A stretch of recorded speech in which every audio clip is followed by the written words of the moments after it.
Hello again, everyone. Happy Sunday, and welcome to our first race of our day-night Sunday doubleheader.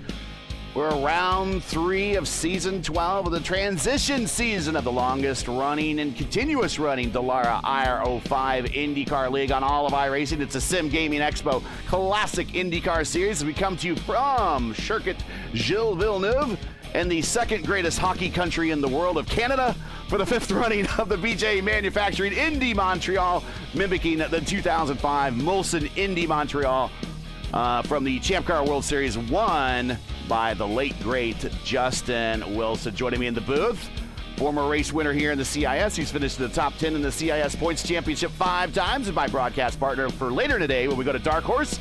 He's the catalyst for all what you see here. Please welcome Andrew. Andrew, we're starting off the season 2 for 2, 2 different races, 2 different winners, and now we hit our first road course. First road course of the season, and I noticed that we do not have our whiz Thomas Mustonen on the grid, so it's going to open up an opportunity for a different driver to make a claim here. And we already see that Jared Ray Hutton has grabbed his second pole position. We're getting rolling right now, so why don't we get right down to the grid, Gary? And we'll do that right now,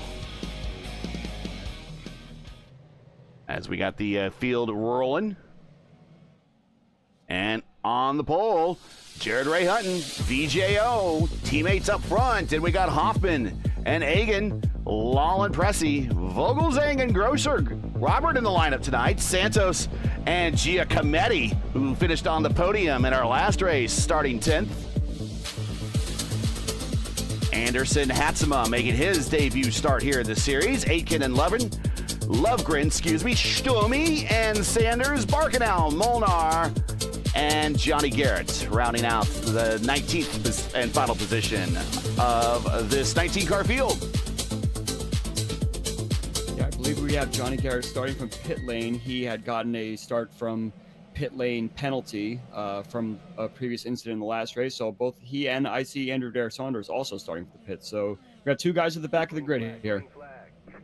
Might not be a bad strategy, knowing how bad these cars race on road courses. And here comes Amon Lal. He's wasting no time. He shoots up from the 4th position, and he's challenging for the lead already coming into the first set of quarters.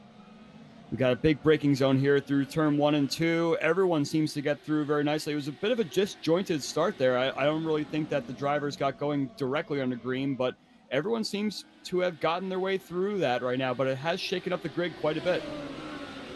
And Amon Lal goes to the point. The Altena Autosports driver breaking away. Boy, is he breaking away. Jan Hoffman now battling. Well, I think part of that, Gary, is that Jared Ray Hutton missed turn 4. He had to cut through the grass there, and I think he might have gotten a slowdown penalty, which allowed Amon Lal to come through. And I think Hutton might have gotten his penalty served now, but it's shaken up that whole top 5 there right beneath him.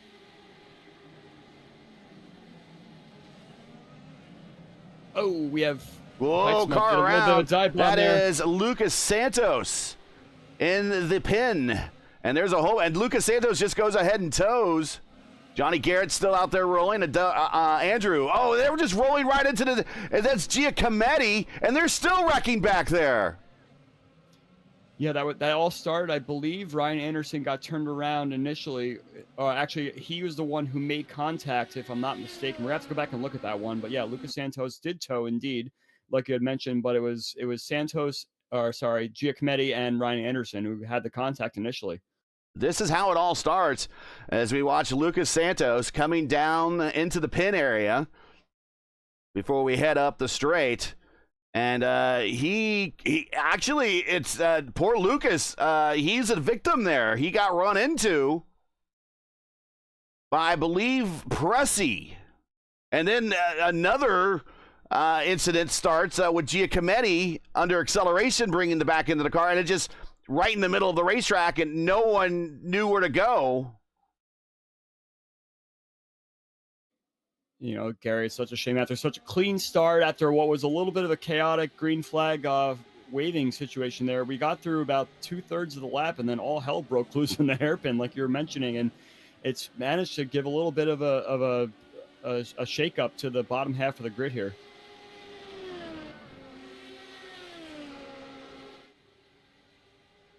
So now let's reset the field. We're only at lap 2 of 79, so we're in for a long afternoon of racing.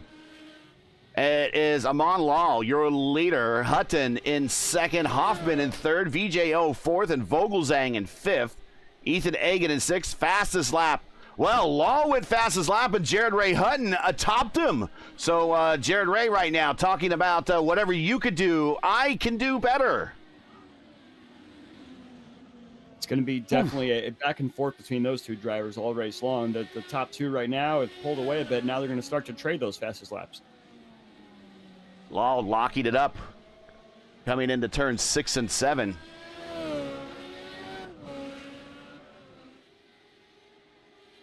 I see that Pressey is stopped on the track with a front wing. He's now towed, but he had some incident happen along the way.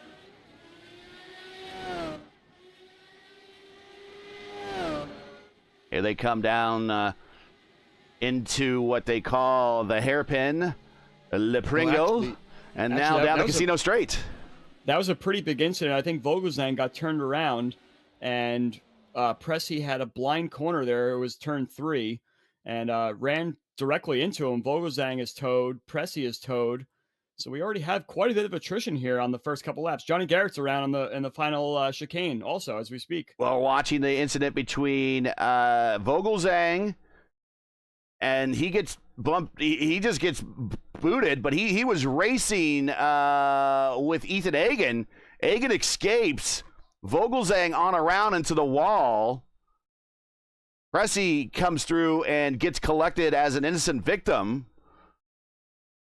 Johnny Garrett, you said, was around, and Johnny Garrett has a bad rear wing, easy for me to say, as he goes into the final chicane before the Wall of Champions. And so he's got an ill-handling car for the remainder of this afternoon, and we're only lap 4 of 79, Andrew. Yeah, I feel like at this point, Gary, we need to reset the grid because so much has happened, a lot of comers and goers, a lot of bad incidents. So we have Amon Lal in first, has a 1 second gap over Jared Ray Hutton, and then it kind of thins out from there for the rest of the top 10. We think this could be anywhere between a 2-stop and a 3-stop strategy, maybe a max 4-stop. Remember, these have 22-gallon tanks on these cars, so a little bit more than the 18 gallons that you have on the IR18s. So they can go a little bit further. So a 2-stop strategy, the window opens up at lap 26 or 27. The 3-stop strategy, the window opens at lap 19 or 20. And the 4-stop strategy, the window opens at 15 or 16. Right now, still too early to tell. Again, reminder on these cars, they do not have the red sidewall tires. Red, as Jared Ray Hutton goes purple again. So they are not required to change compounds in this race like they do in real IndyCar racing, which now actually requires you to run 2 stints of the red tires, which is not into the sim yet. That'll be an interesting rule when they make it into the sim. Yeah, I'm not really sure about a fuel strategy, a fuel-safe strategy working here because this is one of those tracks where the pit lane doesn't lose you as much time as other circuits due to the fact it's on the actual side of the track. It's basically you gain a little bit of time entering the pits because you don't have to brake for the chicane. And then when you come out of the pits, you're already bypassing turn 1 and entering at the exit of turn 2 there. So this is definitely one of those unique circuits where a pit stop does not lose you too much time. So a fuel save is something to consider for sure, especially if you're in the middle of the pack and you want to pick up a spot or two. But the leaders, I'm sure, are going to do a 3-stop race today. Here is the points coming into today's that's a schedule. Excuse me. We'll show that later. Here are the points. Julian Altina not in the lineup today. Jan Hoffman will probably pick up the points. Currently, the points lead as Jan Hoffman is in third on the racetrack. Giacometti is already out of today's race. Johnny Garrett already having issues. Vogelzang looks like he's out. Lal is in 6th in the points. Ethan Agan goes purple lap that time by. We'll get back to this battle at hand on the racetrack. But Lal and Hutton looking to gain, and Ethan Agan looking to gain the most inside the top 10 after kind of this sloppy start and a kind of a small field here on this Sunday. Yeah, Amon Lal actually had 2 bad corners in a row. The hairpin down at the end of the track that they're heading towards right now He did get a little bit squirrely on the exit, trying to get the power down. He had a little bit of a loop, and then the following chicane, I think he was feeling a little bit unsure of how the car was going to be settled based on the last corner, and Hutton got right up on the rear wing there. So this battle for the lead is on. And Hutton is there. He's right into the pin. Now we head down the Casino Straight, that opposite of the rowing basin from the Olympics, and see if he gets a run. Again, the draft window, the draft envelope of these cars does exist. Not as big as the IR18. It's about 0.6 of a second in these cars, but he is squarely within it. And on the front straight, it's going to take think about taking a peek on the outside now into the inside of that first kind of kink there, coming into the first corner complex. And now he has to back out of it. It's definitely clear that Hutton is the faster of the two cars, and Lal, with the great start and all, has managed to avoid all the calamity that has happened behind, but Hutton is going to be trying to grab that position back, and it's not a matter of if but when. And Hutton has to be very patient. He knows he has the pace. Just don't do anything risky or sketchy, as Lal has a lock up there, and Hutton's going to have an inside run to the next corner. It's going to be the best position for him at this next corner, coming into 8 and 9, and he clears him. We have a new leader at lap 7. It's Hutton over Lal. We were mentioning in a couple of the earlier races how Hutton has had a little bit of a rough start to the season, so I think at this point it's a matter of just keep your pace, keep what you know how to do. You know you're a little bit faster than the cars that you're battling, so just take your time methodically, don't push it, and it could wind up being a really, really great day for the rookie. And he's got Lal's not giving up. Lal is right there in the slipstream, down the Casino Straight, into the final chicane at the Wall of Champions, popping those curves and losing a little bit of distance, a little bit of better exit there out of the final chicane for Hutton. I think also I heard you grunt there, Gary. Was that Ethan making the pass there on Jan Hoffman in the back? No, actually, I was watching. Hutton made a bit of a high entry into the corner and allowed Lal to get a good run on him. But a good mention of Ethan Hagen around Jan Hoffman. We can go back to that right here. Is Ethan Hagen coming through now down the Casino Straight, coming into the final chicane, and he just pulls alongside and gets the position. Anthony Hatsema is showing in the pits.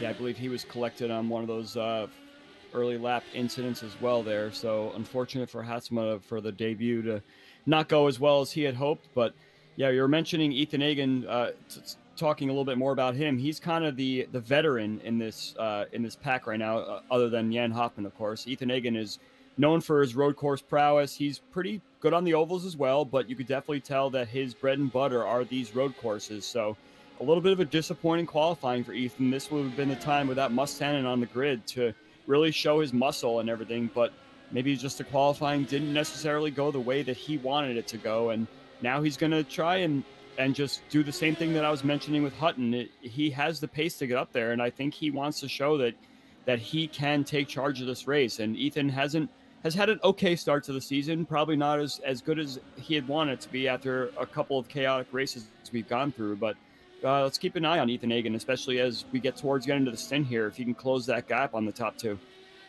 As now he pulls away, Hoffman fades to fourth, and now VJO is in direct contact with Hoffman, and now we got a battle brewing for fourth, Andrew, as I don't know if maybe Hoffman's trying to hit a number, but he seems to be fading back right now. It doesn't seem to be at the same pace as he started this race at, or with the drivers around him, really. Seems like everyone around him wants to go, whereas he's at a pace that he's comfortable with right now. Yeah, it's going to be a very interesting phenomenon here to see what these drivers are. Ooh, Ethan loses it a little bit on the hairpin there. That just shows how much he's pushing to get back up to these drivers up ahead of them. Just a little bit of a slide, no big worries there. He gathers it up really nicely, and I don't even think he lost time in the middle of that corner there. He trudges on, but those tires are going to be a little bit angry, so just got to be a little bit careful going into the chicane. BJO is right in the tire tracks of Hoffman. He's, I thought, maybe going to take a at least present the nose and let Hoffman know he's there. Hoffman, I'm sure, sees him in the rearview mirrors, and he sticks right with them in the tire tracks and will complete another lap, holding him at bay. Jan Hoffman fourth, VJO in fifth. This is a battle for fourth and fifth on the racetrack.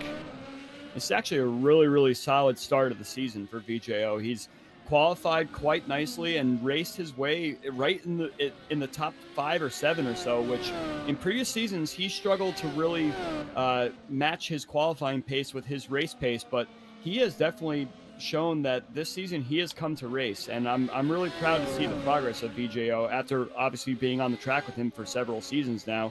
The pace is there.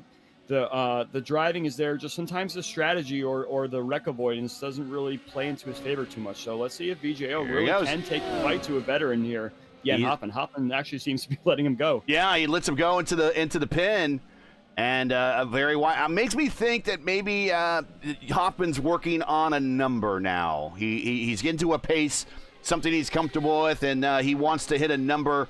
Whereas the guys in front of him don't seem to be unobliged at all to burn as much fuel as they want. Well, I think another thing that I want to mention with Hoffman, just also racing with him for as long as I have, is that Hoffman really starts off these races pretty rough, pretty sketchy, doesn't mind giving up a lot of spots, which is something that is so counterintuitive to a racer. But once Hoffman gets himself in the groove, he's unstoppable, and he pretty much sneaks up on you when you least expect it. So I think this is just by watching that. Yes, he could be going for a fuel number. Ethan Hagen has towed. He was around right around. This is turns 3, 4, and 5, right in that neighborhood right there, and he came around under acceleration, smacks the inside wall, and tows. His race is done. That is such a shame for Ethan. And yeah, we were mentioning before, watching his behavior, he was trying his best to catch up to that lead. And he probably didn't really recognize that we do have another 65 laps or plus of this race. And it's very easy to get yourself locked into such a mode where you feel comfortable. But another thing I wanted to talk about is just this track and car combo. And we've mentioned it a few times on the broadcast, how difficult these cars are, especially in the lower gears with the wheel spin and the high torque and not being able to get the rear grip that you would really expect to. These cars were not designed to race on road courses so well. No. It's really a high powered vehicle with a lot of high speed. So this track having a lot of start stop is what I like to call it. Myself, I'm not a start stop track kind of person, so Montreal really is not a track that suits me very well at all. But you have pretty much every corner on this track is getting down into second or first gear in particular, and it's so hard to do that. 6 times a lap for 79 laps? You're fighting that wheel spin, that first gear high RPM situation, and it is so very difficult because you feel like you're in a rhythm, and next thing you know, the car just comes out from underneath you. Right, catches someone out, even like Ethan Hagen. Right, and that's he's a real pro and an old pro at that too. This is an open setup race. These are setups developed by the team's drivers and community. It's a 2.71 mile. It's called a street course, but it is mostly a kind of a permanent semi-use for racing course. But I still call it a street course. There are still some street course elements to this configuration. But it does have unique semi-permanent characteristics. Champ Car World Series came here 5 times for 2002 to 2006. They measured the place at 2.709 miles for all their races. But for the sake of iRacing, we are doing 2.71 today, doing 79 laps, 214 and 0.09 miles, right around in that neighborhood. This is the 5th time that the Classic IndyCar Series has been to Montreal. They visited here in the 2015 and 2016, again in 2020, and again in 2024. Michael DeJong, Andreas Werner, Adam Shipstone, and Thomas Mustanad are the only winners here. And so we've never had a repeat winner, and since none of those names are in the starting lineup tonight, we're not going to have another new winner. So we're going to have 5 races here at Montreal in the Classic IndyCar Series and 5 different winners. And right now, Jared Ray Hutton is the leading candidate, but still early to go, and we've seen a lot of mistakes, Andrew. I don't think we can count anybody out of it. As long as you made it into the top 5 and even into the top 10, you might have a fighting shot here today. it's going to be one of those long slog afternoons. Yeah, we see Jared Ray Hutton. He isn't necessarily driving away from Amon Lal, and that gives me an indication that Hutton might have been a better follower than a leader, which we now see that Lal is a better follower than leader because he has not let Hutton get out of his sight too much. He is eking away a little bit over a second now is the gap, but at this point, it's about the time for everyone to really settle into their pace and feel as comfortable as they can. Kill switch was the word I was looking for before, Gary, that I just couldn't pull out of my brain. The first gear kill switch, which is what spins the car around that we saw with Egan's unfortunate incident there, and then also a couple of those situations on lap 1 there.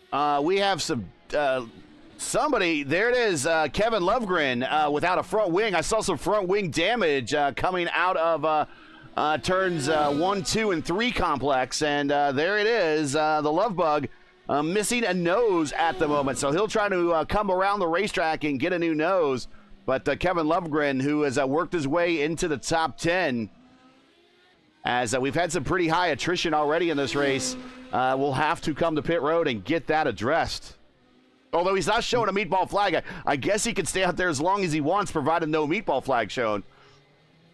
I believe I just went back and looked at it, Gary, and it was the same exact spot where Ethan had his unfortunate hit there. I think Lovegren had one of those I got it, I don't got it kind of moments, and it was just a light tap on the wall that just ripped the front wing off. So I don't see really heavy damage being the deal with that car. He'll be able to slap a new front wing on there and be ready to go. He's coming in right now, actually. Ooh, Jared grabbing a little bit of the grass, trying to widen that corner for the final chicane. And that's another indication that you could tell someone's very comfortable to widening the track out a little bit. They're able to really kind of flirt with the walls a little bit more than they used to. They're saying, okay, straighten the wheel out on the exit. Don't get that kill switch. Once you get up into second gear, you can get back on the track again. So whereas you may see these cars be a little bit uncomfortable and squirrely just in their general driving, like Phillip Island is a great example of that, because you're always just so scared of these cars freaking out on the exits everywhere. And we see a lot of kill switch issues there. Once you see these drivers start to widen the track out, take these sweeping long exits and everything like that, that shows that someone is Amon Lal has a meatball flag. I'm not sure what happened, but while you were talking, he picked up a meatball, and let's see where he picked that up at. I don't know where he picked it up at. That's gonna be the second chicane, I believe. I'm not sure if that's turn 3 or turn 4. Another trouble spot that we saw several drivers have. There it is. There it is. Yeah, he was right there. He actually kind of was gaining on Jared a little bit. Coming into this would be the first chicane. Clips the corners. Clips it again. And again, same thing, under acceleration. Back end just comes around. And that is going to be a day done, I believe. He'll have to come in and have some damage addressed, but that's going to be day done, at least chance for victory done by Amon Lal. And nobody wanted to see that more than Jared Ray Hutton. It's very much a shame for Amon Lal, of course, but Hutton now can just pretty much let his hair down even further and just say, I'm going to bring my pace down. I'm going to drive as confidently as I possibly can. And hopefully that just shows that he can just run and cruise from here. And again, we still have a long race, and now with Jared getting out to a 5-second lead over Lal and just growing, Lal's going to have to come to pit road, and that will soon turn into a 6 or 7-second lead when VJO, Hutton's teammate, comes into the second position. But now you got to wonder, with the race so long, as we are not even a lap 20 yet out of an almost 80-lap race, Jared's got a very long race ahead of him where he needs to remain focused the entire time, and just dropping your focus just for a little bit might be catastrophic at this point for him with such a big lead and no one around to challenge him. The biggest challenge for him for the remainder of this race is staying focused and 2 more pit stops. You know, Gary, I think we should take a look here on the stream at Amon Lal's car. I'm taking a look at it, and I cannot find anything on the car that looks severely damaged that would cause a meatball. If you were to take a look at it, does anything stick out to you? No, it looks like a lot of the wear we saw pick up that he picked up with the contact has kind of been forgiven by iRacing, but still, he's got the black flag, or the meatball flag, so he still has to answer the call to come to pit road in the next 5 laps. Now 4 laps for him. So he's still, you're right. It looks very superficial and possibly even cosmetic. And of course, it's tough to see his lap time because of the meatball flag. It's requiring him to take his pit stop, but luckily it is kind of falling into that 3-stop window. So if it's just a quick repair of some sort, maybe there's a suspension piece or something that we're not seeing that could easily just be like a 1-minute repair, he could stay on the lead lap if it's something very simple. I mean, with the spin and all, he hasn't lost too much time to VJO. And we also noticed that Jared is only 6 seconds up the road. So once that window opens, I would say Lal comes in, sees what the damage is, and takes it from there. Jared is getting ready to lead another lap here. So the 3-stop strategy window is going to open here in about a lap, right around lap 19 and 20. So that's might be what he's that Lal's trying to get to. I don't think with the penalty being applied to him right now with the meatball flag, he'll be able to get into the 2-stop window. Saunders heavy into the wall at turn 6 there. Ooh. Still trying to get it around.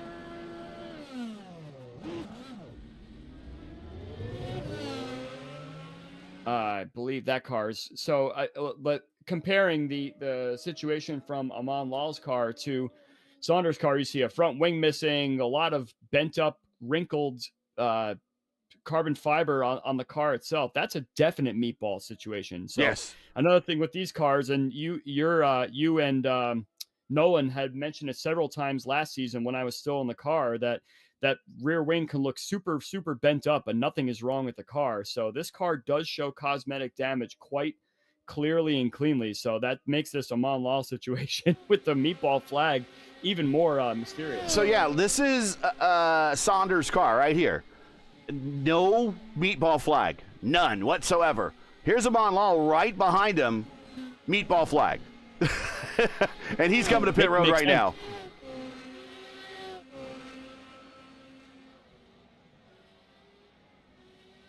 And if the damage is light enough for Lal, again, you talked about this. This might just be a kind of slap on the wrist. The chance for a victory might be done here. Still, you got to run the race, right? So in order to run the race, you come to pit road, get the repair work done, stay on the lead lap, keep in the fight. Don't give up, never surrender, as they said on Galaxy Quest. And he's down and away, and wow, the black flag is gone. I'm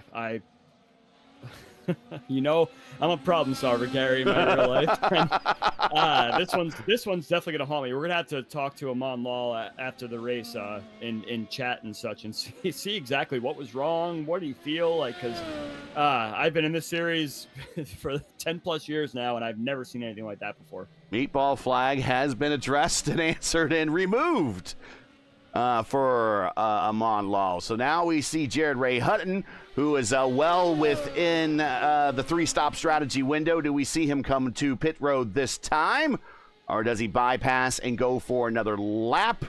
And he is going to bypass and go for another lap. So he will make it to lap 20. Does VJO, his teammate, do the same? So the iconic cars on a bit of the same schedule right now. Jan Hoffman, he is going to go out for another lap. And his teammate, Robert Groscher, coming down the casino straight. He is going to go out for another lap. So the top 4 staying out, trying to get closer to that 2-stop window. Can they get there?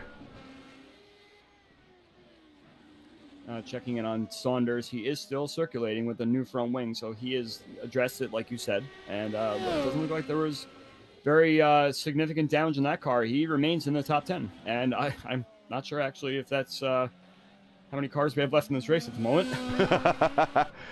Currently we started 19. We have 11 still on the racetrack running. Giacometti, who finished on the podium at New Hampshire. Oh my, how 2 weeks can quickly change for a driver.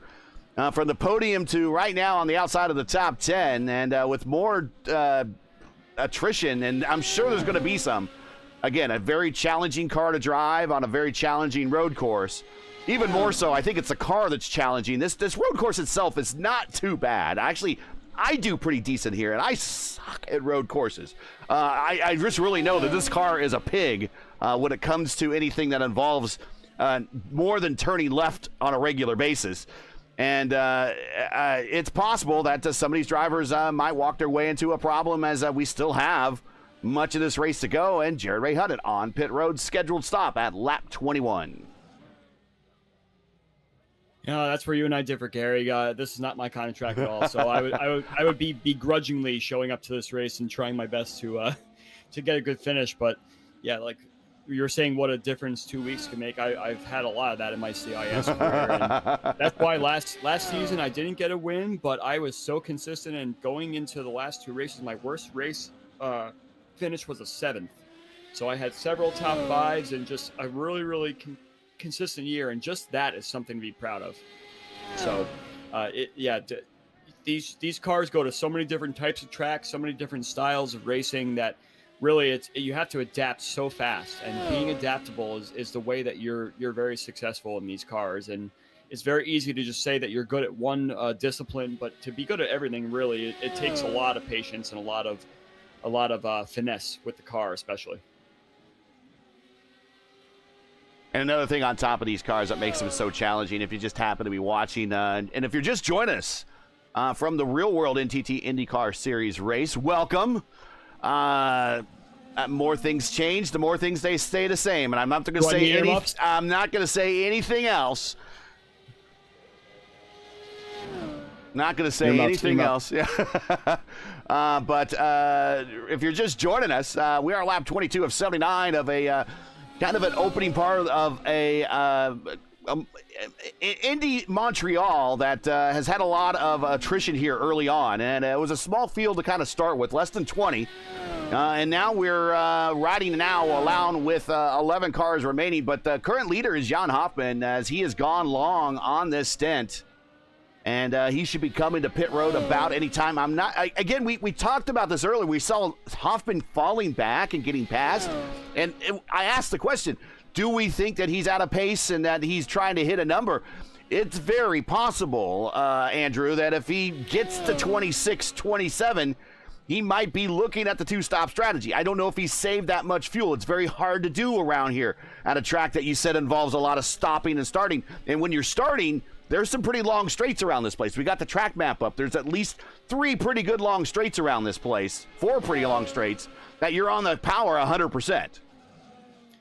I'm just curious if a fuel-safe strategy is the way to go, because what I was mentioning before about where the pit lane is oriented and the corners that surround the pit entry and pit exit, you don't lose a lot of time. But I'm excited to see if Hoffman can do it, mostly to see what strategy is the one that wins out, because if Hoffman does close the gap on Hutton somehow, then that would show that perhaps a fuel-safe strategy, when executed correctly, could be the way to go. Or if Hoffman falls back a little bit, he had slowed his pace down so much that Hutton was able to kind of outrun him and run the faster laps needed to eat up that extra time that he would have done on his last pit stop. So I'm hoping Hoffman does it, just to watch the 2 versus 3 stop strategy from a strategy standpoint. Robert Groscher comes into pit road. Looks like he's having connection issues. I saw his wheels turn. Now he's having trouble getting out of the box, and I'm wondering. I saw his wheels just did a DC. And his the host with the most, he might be day done, as the wheel did a DC, and it did that full left lock on him.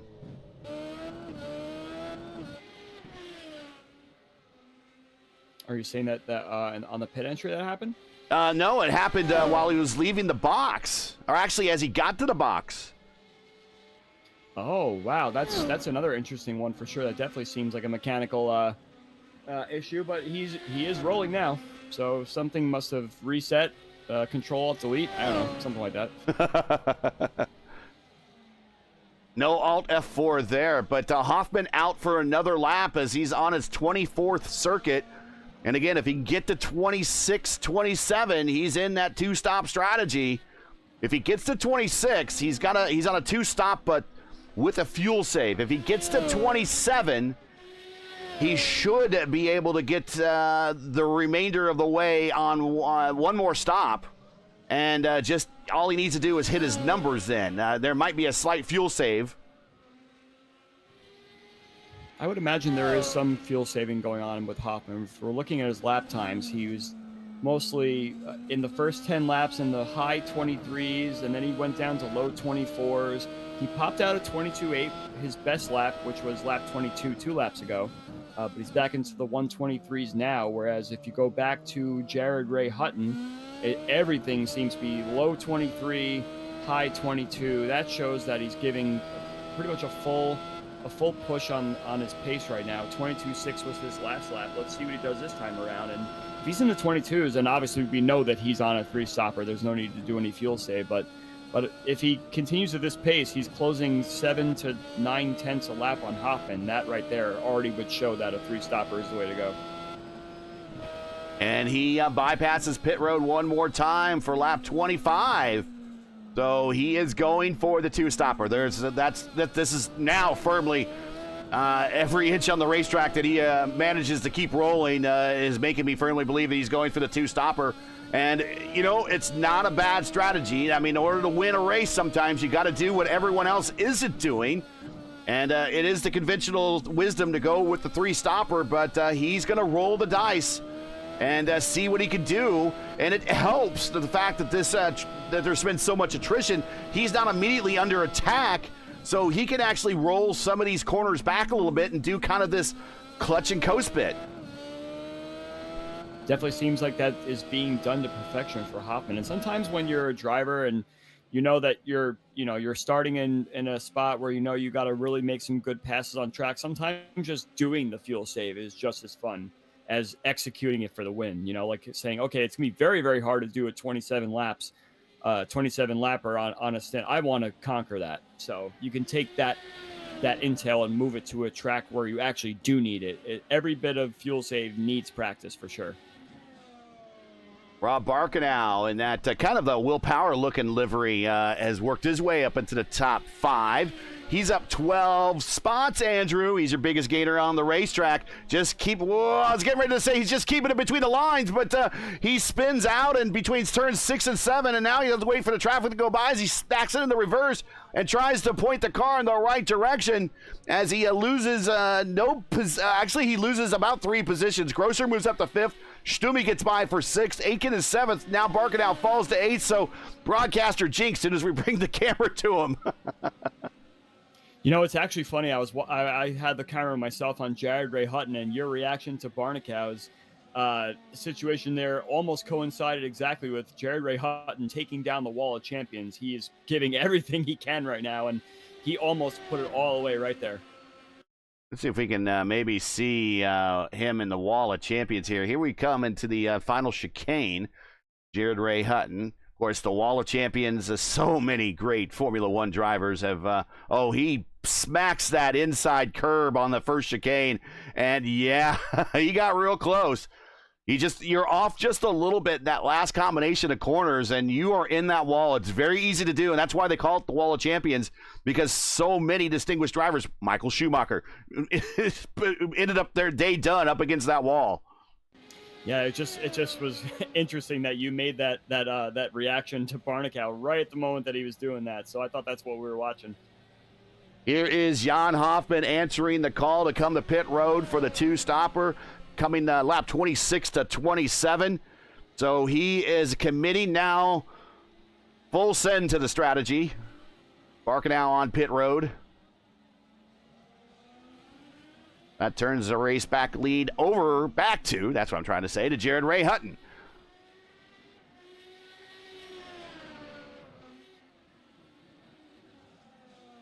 We're pretty much thinned out now, Gary. We have pretty large gaps, no real big battles going on at the moment. So this is definitely the settle-in time of the race. It's time for if you have a spotter watching you, it's a good opportunity to get someone in your ear saying, okay, you're gaining, you're losing, stay where you are, anything you can, keep it on the track. Stay focused. Other cars ahead of you look more sketchy. So yeah, there's probably a lot of different mindsets going on throughout this field right now, depending on what their situation is and what they can do to pick up a couple more spots as the race continues. Yeah, stay focused would be one of the things that a spotter should be saying into one of these drivers, as the moment to kind of fade is this is the part of the race that's going to be like that up until about 10 to go, when you start to kind of refocus in and try to solidify your positions at lap 27 of 79. It's also a good time as we get into the dog days of the race to remind everybody that the track record's held by Cristiano D'Amato, the IndyCar track record. You don't say that name very often when we talk about IndyCar history, but it is a former champion, and he holds a track record here with a 1:19.9. We're not quite that fast here in these cars. We're in the 1:22 or in the 1:21 range.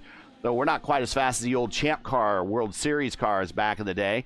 The career wins leaders here, Dario Franchitti got a win here. Michel Jourdain Jr., Bruno Junqueira, Oriol Servia got a win here. A lot of names we don't mention very often. And, well, here's one we mentioned quite a bit, especially when you get in the road courses. Seb Bourdais, each have one win here. So that's one win for Dario, Michel Jourdain, Bruno Junqueira, Oriol Servia, Seb Bourdais. No repeat winners. In fact, that mirrors the classic IndyCar Series experience here. There's been no repeat winners here in real-world IndyCar racing and no repeat winners here in the classic IndyCar Series.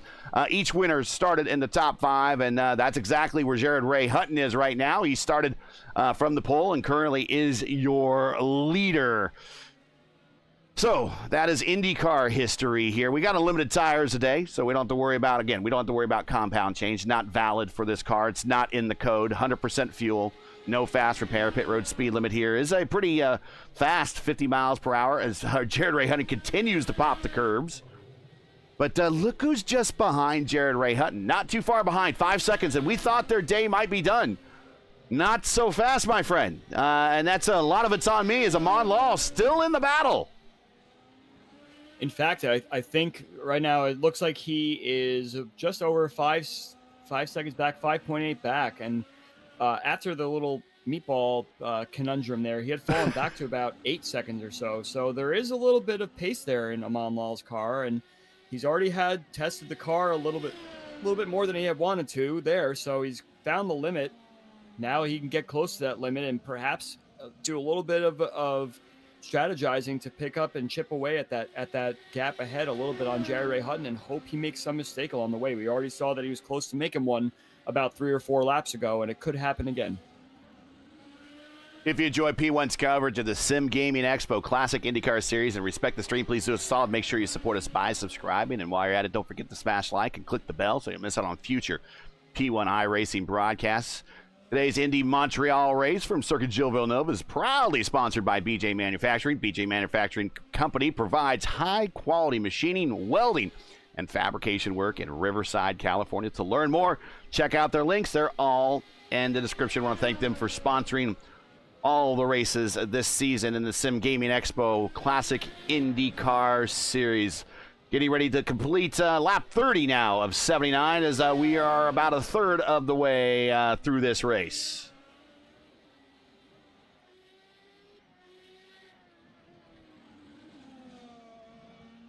Back up front, it is Jared Ray Hutton leading by 5 seconds. And VJO, we don't, you talked about VJO earlier in the race. We don't get a chance to talk about VJO very much, but he's having himself a pretty good Season 12 campaign. He is now currently third on the racetrack, and it's been a bit of a podium drought for VJO. Looking at a possible podium finish here today as we are lap 30 of 79. For the iconic driver, still sporting the green stripe. We know that the green is typically the bad luck color, but VJO wearing it proudly as he's trying to bring home a long, or end a long dry spell of non-podium finishes and doing pretty well here today, just keeping it between the lines at this point. Yeah, we could also talk about Andrew Akins having quite a nice day as well right now in 7th place. Not really a road course racer either. He prefers the oval tracks, and he's pretty handy at some of the faster ovals, in particular the Aero X team as a whole really are. But also keeping it between the lines today, still running on the lead lap, has managed to avoid those first couple laps calamity, and maybe this could be a good day to get close to the top 5 for Andrew Aiken. I'm sure he would like that very much. Top 7 are on the lead lap. Right now we're just showing gaps between cars so we could kind of show you where the close battles are. And this is actually one of the closest battles. Is Aiken is 3 seconds behind Stumi. You see Stumi, Franz Josef Stum, just up the road. That is his teammate. And a good day for the Aero X squad as they got 2 cars in the top 10 fighting for if anything goes wrong with those guys in the top 5, these guys are going to kind of backdoor their way into the top 5. And at the end of the day, provided that you just bring your car home and you avoid all the mistakes, there's nothing wrong with a backdoor top 5. It's, in fact, very rewarding, meaning that you did everything you needed to do, everything right, and just kept your car rolling in key times of the race. And key times during the race is to bring it to the checker flag, right? Yeah, that's really all you need sometimes, and it's very, very easy to make that sort of a goal also. Just say, hey, I don't care what my pace is. I just want to keep the car pointed straight. Let everyone else have their incidents around me, and then I will be able to capitalize thereafter. So sometimes the Aero X drivers may come to a road course and say, let's make that the goal. Not worry about what the setup of the car is. Let's just make it comfortable, even though it might be a little bit slower, and capitalize when other drivers have issues around them. Barnicow knows it into the wall a little bit. I believe he's on his outlap as well. He's in the pin. He really hurt the car there. He's in the hairpin. Let's see what happened there for him as he's coming down into the one of the fastest portions of the racetrack. And let's see what happens again. Just showing how hard these cars are to slow down and to stop. Locks him up a little bit, and it just stopped turning on him. The car's like, nope, I'm not turning anymore. You can turn the wheel all you want, and I'm not going to adhere to that at all. As he re-enters right out next to Giacometti, who moves up a position there and moved Giacometti now into 9th spot. Yeah, we talk a little bit about the tire life on these cars. I mentioned at New Hampshire, the last race, about how sometimes the fastest laps of the race on oval tracks in particular come at the end. And if you really want to break it down to a setup standpoint and how these tires are almost like stones when they come out of the pits, right? It takes a long time for the tires to warm up, to heat up and everything. And so these out-laps, especially at the start of the race where we see all these issues occurring, the car is very, very twitchy and very, very fragile on outlaps. And I think that's exactly what caught Barnicow out there. He kind of, went through the first 2/3 of the outlap there saying, okay, car's good. And then, like you had mentioned, going into the fastest turn on the track, hits the brakes and turning the car. Oh, no, the car's not ready yet for that. So just the car stops turning, essentially, like you were mentioning. And yeah, it's very, very easy to just, once you get through about 5 or 6 corners, you just say in your head, okay, the car is great. It's back to normal now. I could drive it like normal. But that's the best way to describe how the tires on the Aero 5 are here on iRacing, is they are like stones, and it takes forever for heat to get through them, but they last forever. A better analogy might be for our Canadian friends, like hockey pucks. Yes, that's another good way to put it. They're still a little salty at that. Still a little salty over that loss in the Olympics. I love it. I someone who's around and watched at a very young age the miracle on ice happen. I love it. I absolutely love it. And yeah, all I have to say, and I love Canada. I love everything about Canada. I've been to Canada a number of times. I even know the words to their national anthem. I could sing their national anthem. In fact, I would stand and respect their national anthem. I would never boo it. And I believe that is what cost them the gold medal. It took them a year and a couple of months, but the four nations, when they booed the U.S. national anthem, I know there was some politics stuff going on, but it's an old thing my old man taught me. In fact, it goes back to, there's an auto racing tie-in. My dad taught me this when he was stationed in Germany in the 60s when he was in the service. They would go to the Formula One German Grand Prix, and it was at the Nürburgring. That's where the closest race track to where his base was. And he remembers that when they would play the German national anthem, he would always stand up, and he would always tell the guys in his unit that were with him to also stand up and respect the the host country. And just all you're doing is standing and respecting. That's all you're doing. You don't have to say anything. You don't have to do it. Just stand and respect.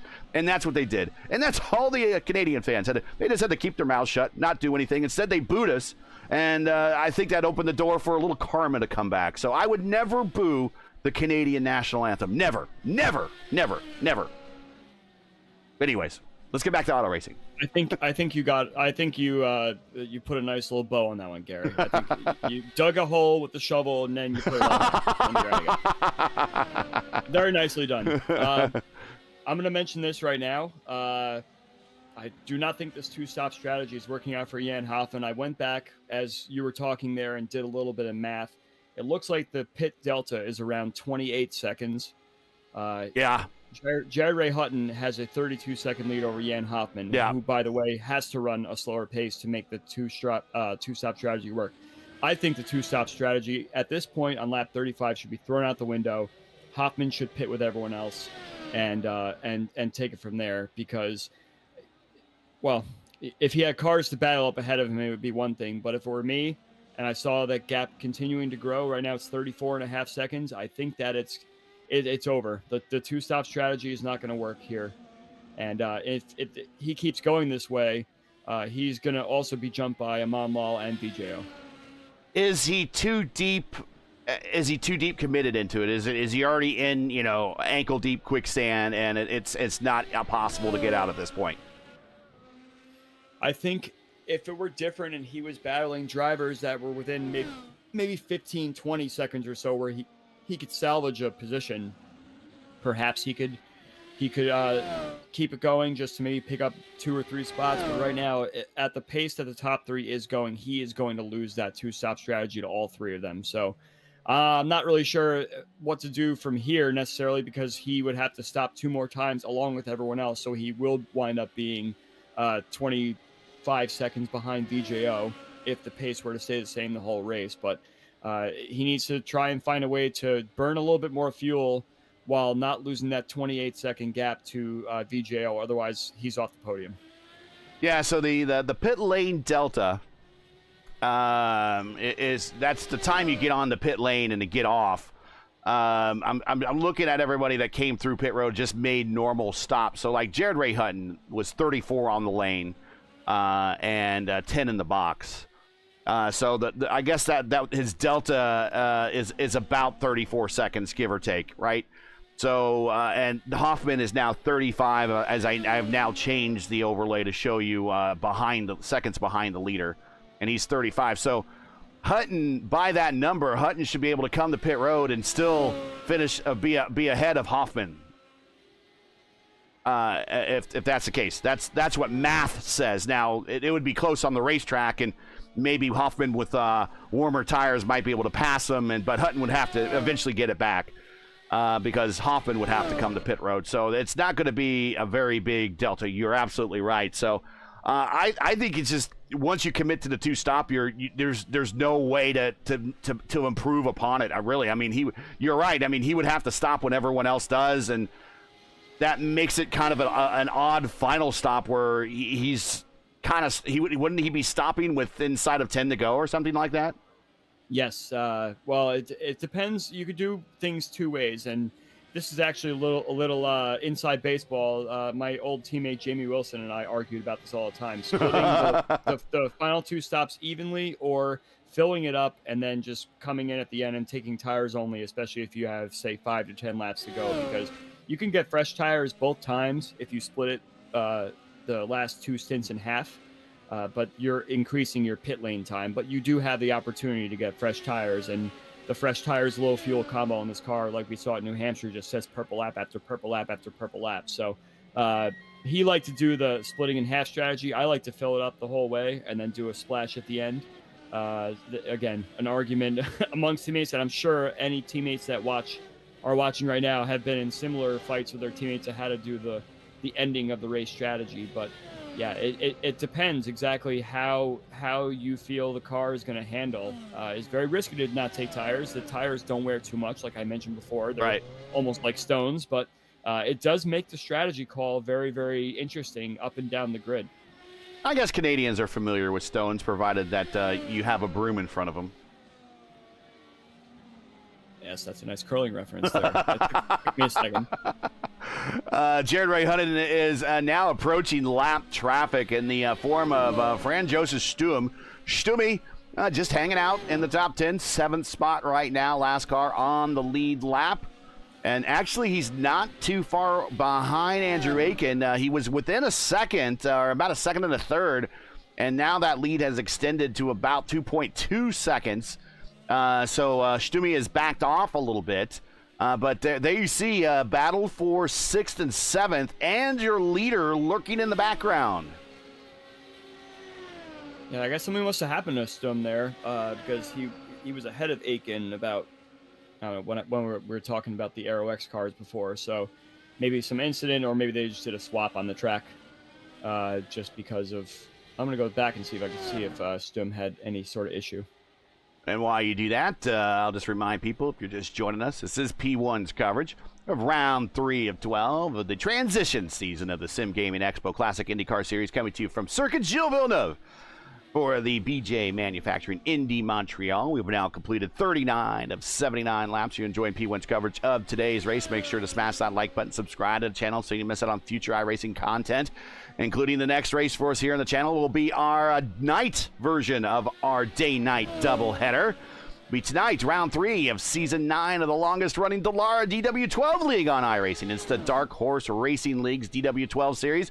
We will be at Iowa. Coverage starts at 8 p.m. Eastern Time. Currently, the Dark Horse Series is in the middle of an unprecedented streak of 11 different winners and 11 different races going back to May of last year. So will we see a 12th different driver win, or will we see one of the previous 11 stop the streak?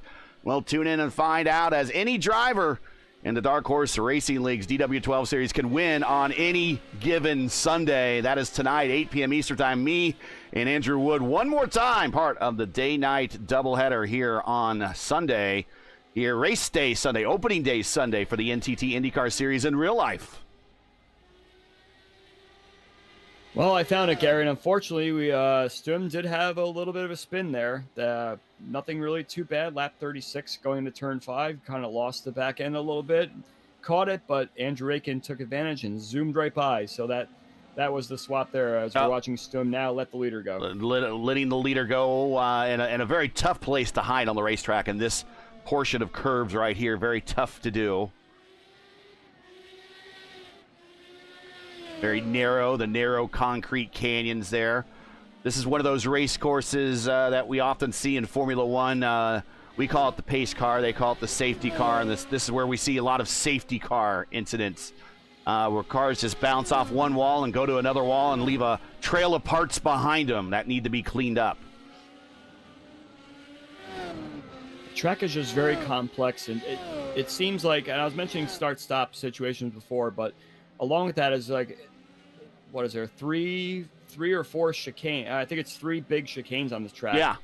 And they're not all taken the same. They're cambered a little bit differently. The curves are at different heights with a little bit of different, perhaps cement on the outside that you can put 2 tires off. It's such a hard track to get a grip of exactly how deep you turn into the corner, where you exit.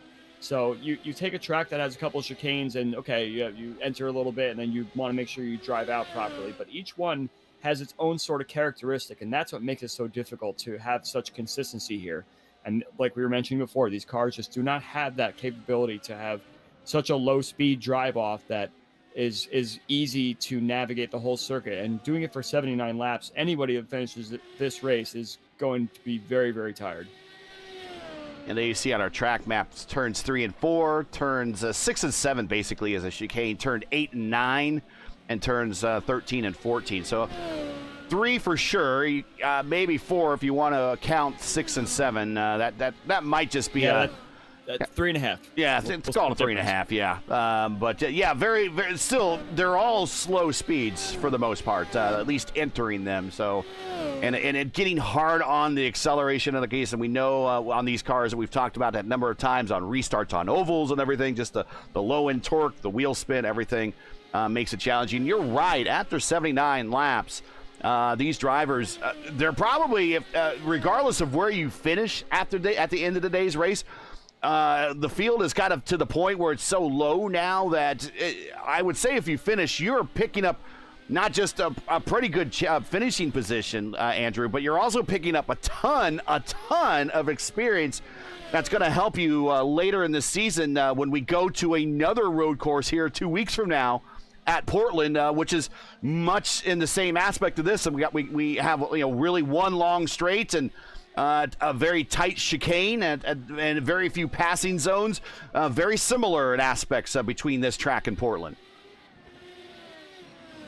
Definitely, and I'm gonna ask you, do you consider that a street circuit? Because we're also kind of talking about the mini characteristics of Gilles Villeneuve that have a street circuit vibe to it. It almost kind of seems like a street circuit. It's more like a park circuit to me, I imagine. Portland. Well, of course, it's combined with the front stretch is combined with its the drag strip they have there. I consider it a permanent racetrack. But I also, the way that you look at Montreal here, I consider this a permanent road course. We got a car off into the pin there. I'm not sure who that was. But there are some but there's some non-permanent characteristics of this racetrack, and then there's permanent characteristics of this racetrack. So it's I don't know. I think this as a street course, but you could go either way. As we see our leader come to pit road, scheduled stop at lap 42. Oh, and for some reason, Aiken on the front straight very slow. I think that's a slowdown, Gary. Okay. I believe he cut. Yeah, he probably just misjudged what was going on there and cut through the chicane. So that's an iRacing slowdown. And then he just some other cars are coming through anyway. So yep. one of them was Stum. So Stum has now gotten the spot back from Andrew Aiken in this Aero X battle. And Lal and Hutton come to pit road at the same time, and they're not leaving too far away from one another. In fact, I think Lal actually made up some time on the entry there and is now closed within 2 seconds now of our leader Hutton. So Lal not out of this yet. Well, can we compare their pit lane box times? 11.3 for Jared Ray Hutton, 10.3 for Lal. So Lal a second shorter. I'm rewatching Jared Ray Hutton's pit stop now to see if perhaps he slid too far in. And I don't remember who mentioned it in one of our post-race interviews earlier, but it might have been Julian last week at New Hampshire. But yeah, so sometimes the way that these cars are in the pits, where you stop in the box and how close you are to the pit crew does change things by about 0.5 to 0.7 seconds in the pit road. In these cars in particular. So maybe Lal just landed perfectly in the spot that the sim filled up the fuel and the tires perfectly. And Jerry Ray Hutton may have missed it a little bit, but that 1 second gap is incredible, and it means everything when you're trying to beat someone out of the pits. And VJO's in the neighborhood, too. He's only about a second behind Lal. So the top three now, if we're making it sound more exciting, because it is, because the top three have been kind of so spread out now, but after this round of pit stops, the top three is now only separated by about 5 seconds from first to third. Yeah, the outlap is going to tell the whole story, Gary. We'll have to see. Yeah, it's 1:23.3 for VJO. I guess it depends on where you are in the pit lane as well. If you cross start finish before your pit box, but yeah, I think the box times is gonna really tell the story here. 1:42.3 was Amon Lal's outlap. 1:43.9, so he got a second and then was 0.4 faster than him on the outlap. Yeah, VJO was also in the box, 9.6 seconds versus Amon Lal's 10.3 and Jared Ray Hutton's 11.3. So he was in the box much quicker service done for his Dallara IR05 than the two teams ahead of him. You can only imagine what's going through VJO's head right now. Wow, there are cars that I'm fighting for a position for that are directly ahead of me, and it's not time to pounce just yet. If you're in VJO's position, okay, you gained a little bit there. You're able to somehow navigate the pit stops better. Just go back to your strategy from before, as enticing as it might be to go chase down the leaders. But if you're able to do this again on your third stop, then you're going to be even closer to battling for the lead here. So I think right now Jerry Ray Hutton's probably thinking, man, I might have to pick up my pace a little bit, or these two guys that have better pit stops are going to be breathing down my neck very shortly here. Season 12 of the Classic IndyCar Series is brought to you by the Sim Gaming Expo. Get ready for the ultimate simulation gaming experience. The Sim Gaming Expo is bringing all genres of simulation and gaming technology under one roof. Join us September 18th through 20th in Chicagoland at the Schaumburg Convention Center to try out the latest gear from the biggest brands in the industry, meet your favorite streamers, and celebrate your passion for simulation with our incredible community. Don't miss out. To learn more and now get your tickets. Tickets are available and on sale now. Go to simgamingexpo.com and be a part of simulation gaming history once again today for the second, now turning into maybe hopefully annual Sim Gaming Expo. We'll see if we get a third one. You know, one's a show, two's kind of okay, and three's a regular deal then. Yeah, I would definitely characterize it that way for sure. Sim Gaming Expo, it fell short on me last year. I wasn't able to make it, but might try and see if I can attend this year and check out what it's all about. I heard everybody had a wonderful time there, and it was really, really quite a great show and very well thought out that George Anzaldo pulled out there. Man, I'm tripping all over the place, my words here, Gary.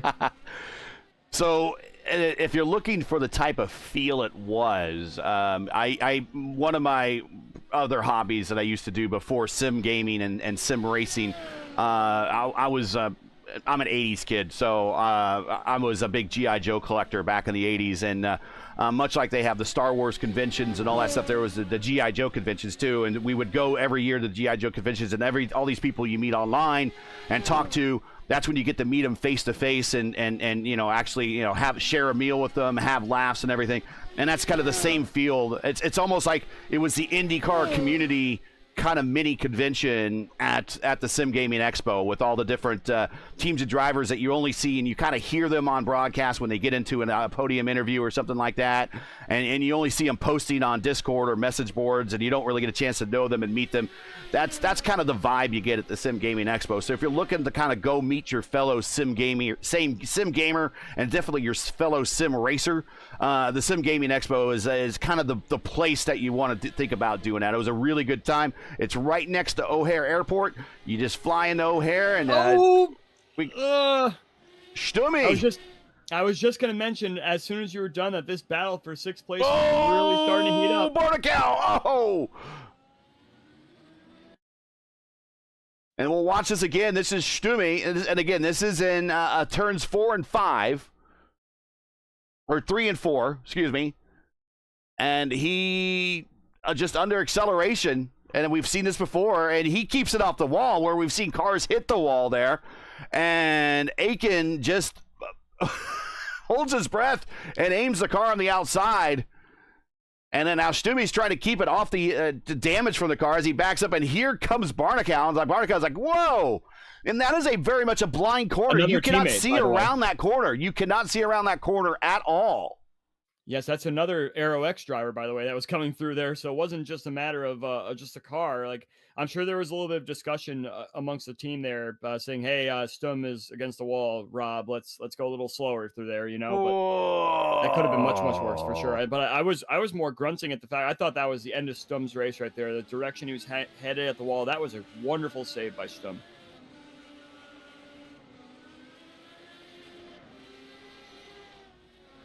Again, yeah, just fly into O'Hare. I believe there's a shuttle bus that can, or rent a car, shuttle bus to the hotel there, and everything you need's there right on site. And then, of course, if you know, meet friends and contacts, and then there's people like myself that are going to drive from Indianapolis up there. I'm not going to fly from Indianapolis to Chicago. That's just a 3-hour drive for me, no big deal. I'll have a car, you know, and that's when we went out to eat and all that. We went to Top Golf, which I was awful at, but golf has never been my thing. But we went to Top Golf to go some drive range out there, and it's kind of weird to have IndyCar drivers on a different type of driving range. Yeah, it seems like if you can't beat a driver on the track, just hold a club up next to them and say, "I'll beat you here instead." I just beat him with the club. I wasn't going to go that far. That's where your mind went, Gary, I'm afraid. No more wins for Phil Kraus. He's injured after the Sim Gaming Expo. Yeah, so that it's unfortunate that battle for sixth place had to come to such an abrupt end, but we do have Andrew Aiken on pit road now, so perhaps if him and Stum Stum is also coming in, so it was time for Aero X to make their pit stop, but it could heat up again. They seem to have very similar pace and seem to be faster at different parts of the stint as the other, so it's quite possible that the two of them could come into battle yet again. As for the battle up front, it seems to be maintaining right now, so I think Hutton is thinking about his final pit stop and saying, man, I really got to find a way to maximize this so I don't lose any more time to the two drivers behind me. And poor Jan Hoffman, I do not understand what's happened to his pace, but he well, we know what happened to his pace. He's on a two-stopper. Right, but this is awful. It's almost like the top three could pit again and still come out ahead of him. So the two-stop seems to have been a disastrous. I think there's a little bit more to it than the fuel save, because he is running about a second slower than he was in the first stint. So perhaps at this point it's just keep the car off the wall, drive slow, and take the points, because he knows he'll be the points leader after this. See the brake rotors light up. Someone in chat says, where's the Expo at? The Expo is at Schaumburg, Illinois, just basically Chicago. So just fly to O'Hare. Everything flies to O'Hare, and right there. And Hoffman around Lovegren. That is not for position. That's just for track position. Robert Groscher blinking out again, but he is back. So they had two of the Vortex cars in the top 5 right now. So we got 2 iconic cars in the top 5, 1 Altena Autosport, and 2 Vortex cars in the top 5. So the big teams showing up right now.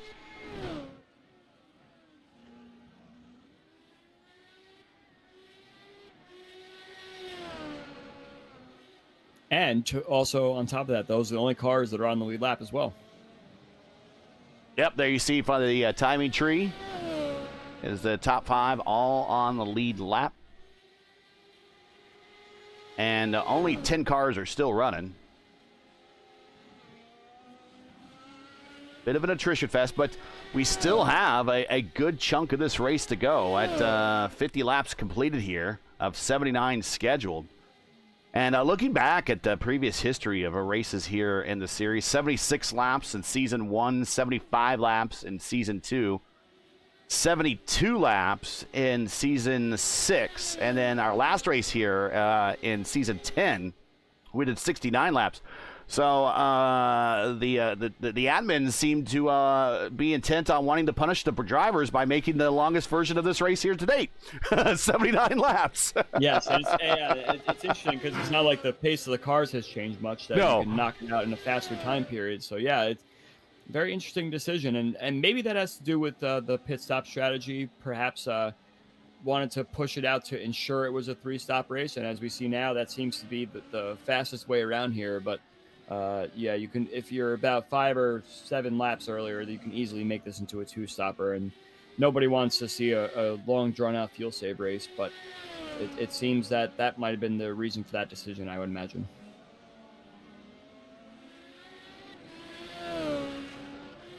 Mon Law, who was early part of this race amongst our leaders, he led 6 laps. He has now recovered his race. He had an issue coming off one of the corners and hit the inside wall, but kept the car going. That's the key thing. Kept the car going. Had to answer a meatball flag. That meatball flag just happened to be kind of in the 3-stop area, at least the early stages of the 3-stop window opening up.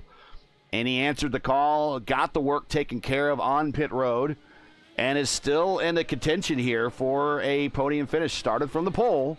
But again, some of these races, we talked about this before, Andrew, just getting to the finish is half the battle. And that's kind of the mission of Law right now. But if something happens to Hutton, and we still have plenty of time, anything can happen. We've seen it happen before, just drivers by themselves.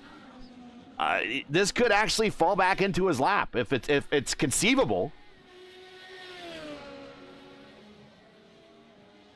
Yeah, from previous experience, I can say that I have been racing by myself and felt very comfortable. And next thing I know, I'm in a barrier. Yeah. So really can happen to anyone. The first time that these cars went to Phillip Island. Oh, Lal misses the chicane entirely, cuts through the grass. And now that's going to allow VJO to creep a little bit closer to him. We got a battle brewing for second now. I wonder if he got a slowdown for that. I don't think he has, because it looks like he's continuing to go. Yeah, you're right. VJO is right in that draft envelope now. If he gets a better exit, he might be kind of in contention to take that. The worst thing that these two can do right now is battle, because all that will do is let the leader get away.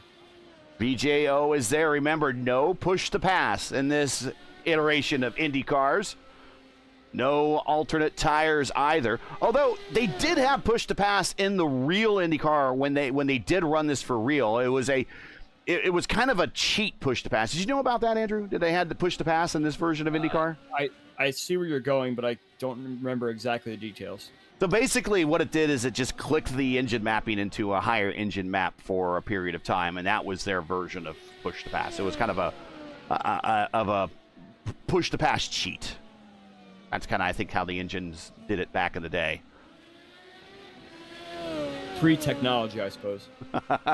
Well, definitely a different level of technology than what we're facing today. Should have a new car here in a couple years, so that should be pretty interesting. Of course, keep in mind that the current Indy car is basically this version of the car that we're seeing right here as we watch VGO go closer into the pin. They ran it up until about 2011 with different aero kit updates, and then they went to the DW12. The DW12 is still run today. It's under the name IR18. It's the IR18 aero kit. The tub of the car itself is Lal defensive to the inside. VJO just holds his line. But the tub of the car itself is still the old DW12 that they still run today.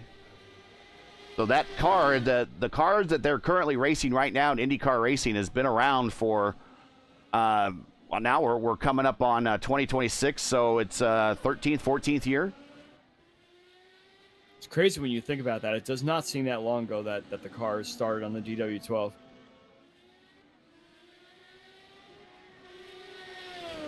I remember. I'm sure I'm not going to be able to out trivia you, but what does the DW stand for? Oh, Dan Weldon. Well, I tried. Okay. It's not Darrell Waltrip. Yeah.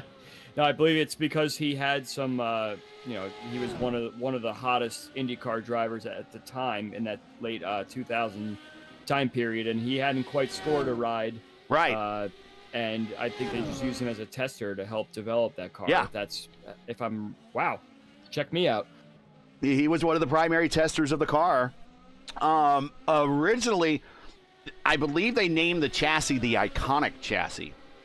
And that's how the name Iconic meant something. I have to go look it up. If somebody in chat wants to go type up Iconic IndyCar, well, if you don't see the old VOR series that come up, that the Velocity Online Racing driver Lal here, there was a series of Velocity Online Racing IndyCar League had an Iconic series which used the DW12. They named it the Iconic series. But if that stuff doesn't show up, it'll tell you what Iconic means.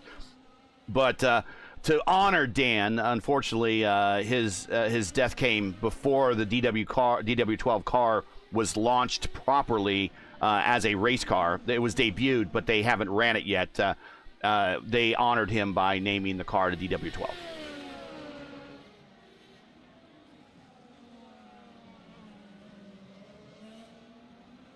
And it's hard to believe, though. It's coming up on 15 years since Dan won that 2011 Indy 500 as VJO taking a stab on the outside, showing the nose, letting Lal know he's there. Lal popping the curbs there. Got to watch when you pop those curbs, Andrew. It's going to throw off your corner exit a little bit. There's not much room to exit here on these corners. Well, one thing that VJO can have in his back pocket as well is he knows that Lal messed up in that chicane that we just went through. So if we're going to unsettle him and make him a little bit uncomfortable checking his mirrors, maybe perhaps miss his braking point, again, that would be the corner to really, really get up close to him to see if he can unsettle him again.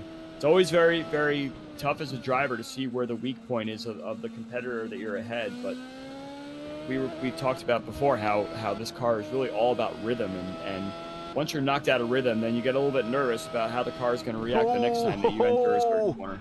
Oh, and Alal sends it on Giacometti going in the one, and Giacometti starts to back the corner up a little bit, and VJO, I don't think was expecting that, and he pulled it alongside and sent it anyways, and ends up clearing it, but Lal manages to get a little bit of breathing room between himself and VJO in this battle for second. Oh, and Lal locks up the tires a little bit. Very easy to do in these cars. At this point, it's whoever can make the least amount of mistakes will be the one that comes out ahead here. I'm not really sure if there's going to be a pass on track necessarily from one or the other, depending on how the pit stop goes. But whoever makes the least amount of mistakes is going to come out ahead here, in my opinion. And we still have, 23 laps to really sort it out. We were talking about the lengths of this race, Gary, but this race really is kind of ticking away quite quickly. Now we got 24 to go. Thanks for joining us, everybody. Don't forget, later tonight, 8 p.m. Eastern Time, Dark Horse, DW12 Series, Iowa. Let's see if we can go 12 for 12, 12 different race winners in the last 12 races.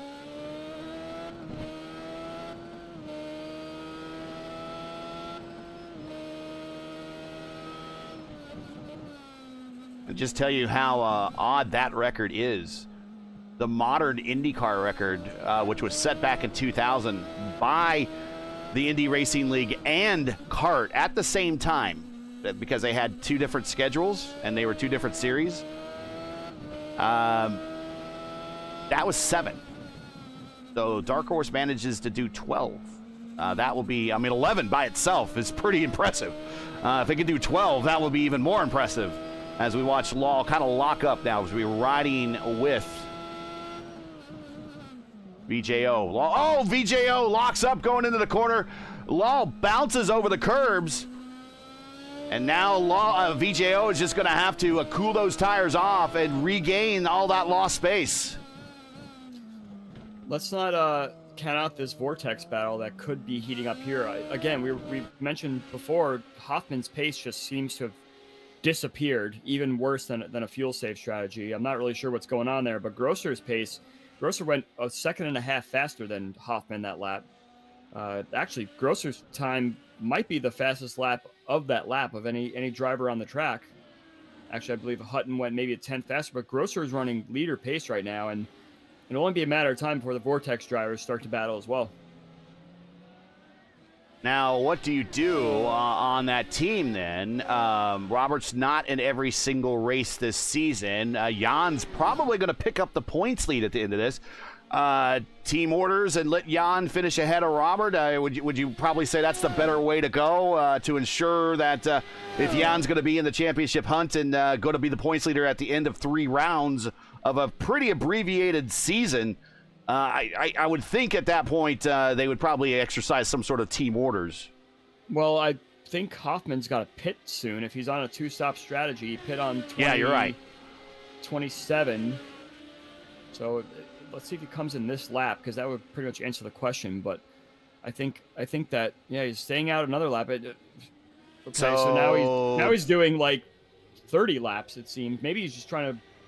So the 2-stop strategy would have been would have been lap 26, 27 for stop 1, which he was in that window.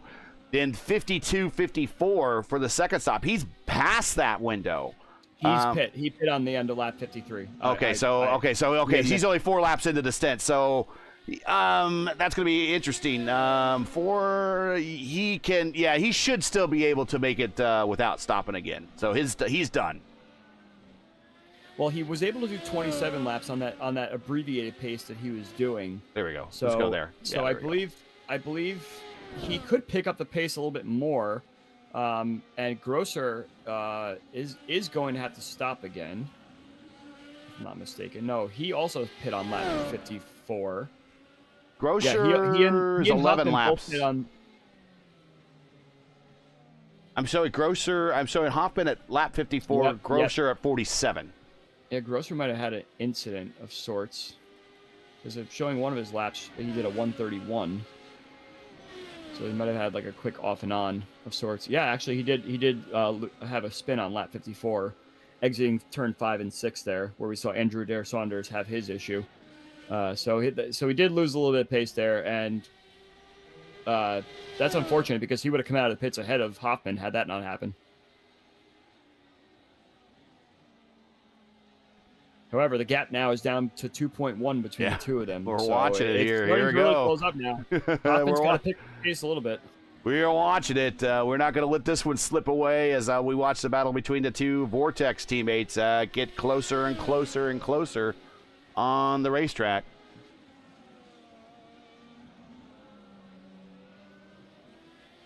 Yeah, all the more reason why the two-stop strategy didn't work. Hoffman went from battling VJO lap, whatever that was, 11 or 12. Now he's down with his teammate who started well behind him and managed to have to dodge other cars on the first lap incident in the hairpin there. So Hoffman's two-stop strategy has really gotten away from him here. Grosher is there. This is going to be a battle for fourth here in the next lap and a half or so. Andrew Aiken up 7 spots. Stumi up 8 spots. Barkanow up 7 spots. Those are your biggest gainers at the moment as Robert blinking out there.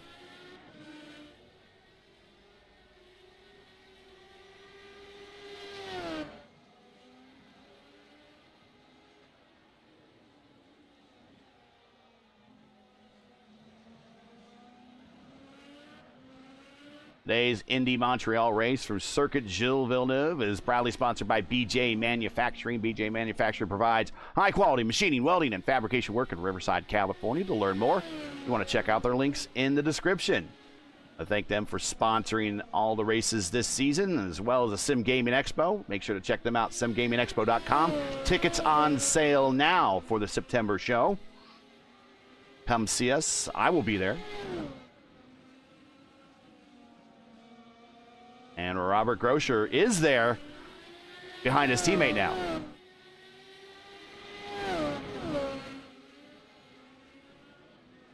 Yeah, I think Lawler's laying down some fire now. His best lap of the race. We're gonna have a battle as Hoffman goes deep into the pin, and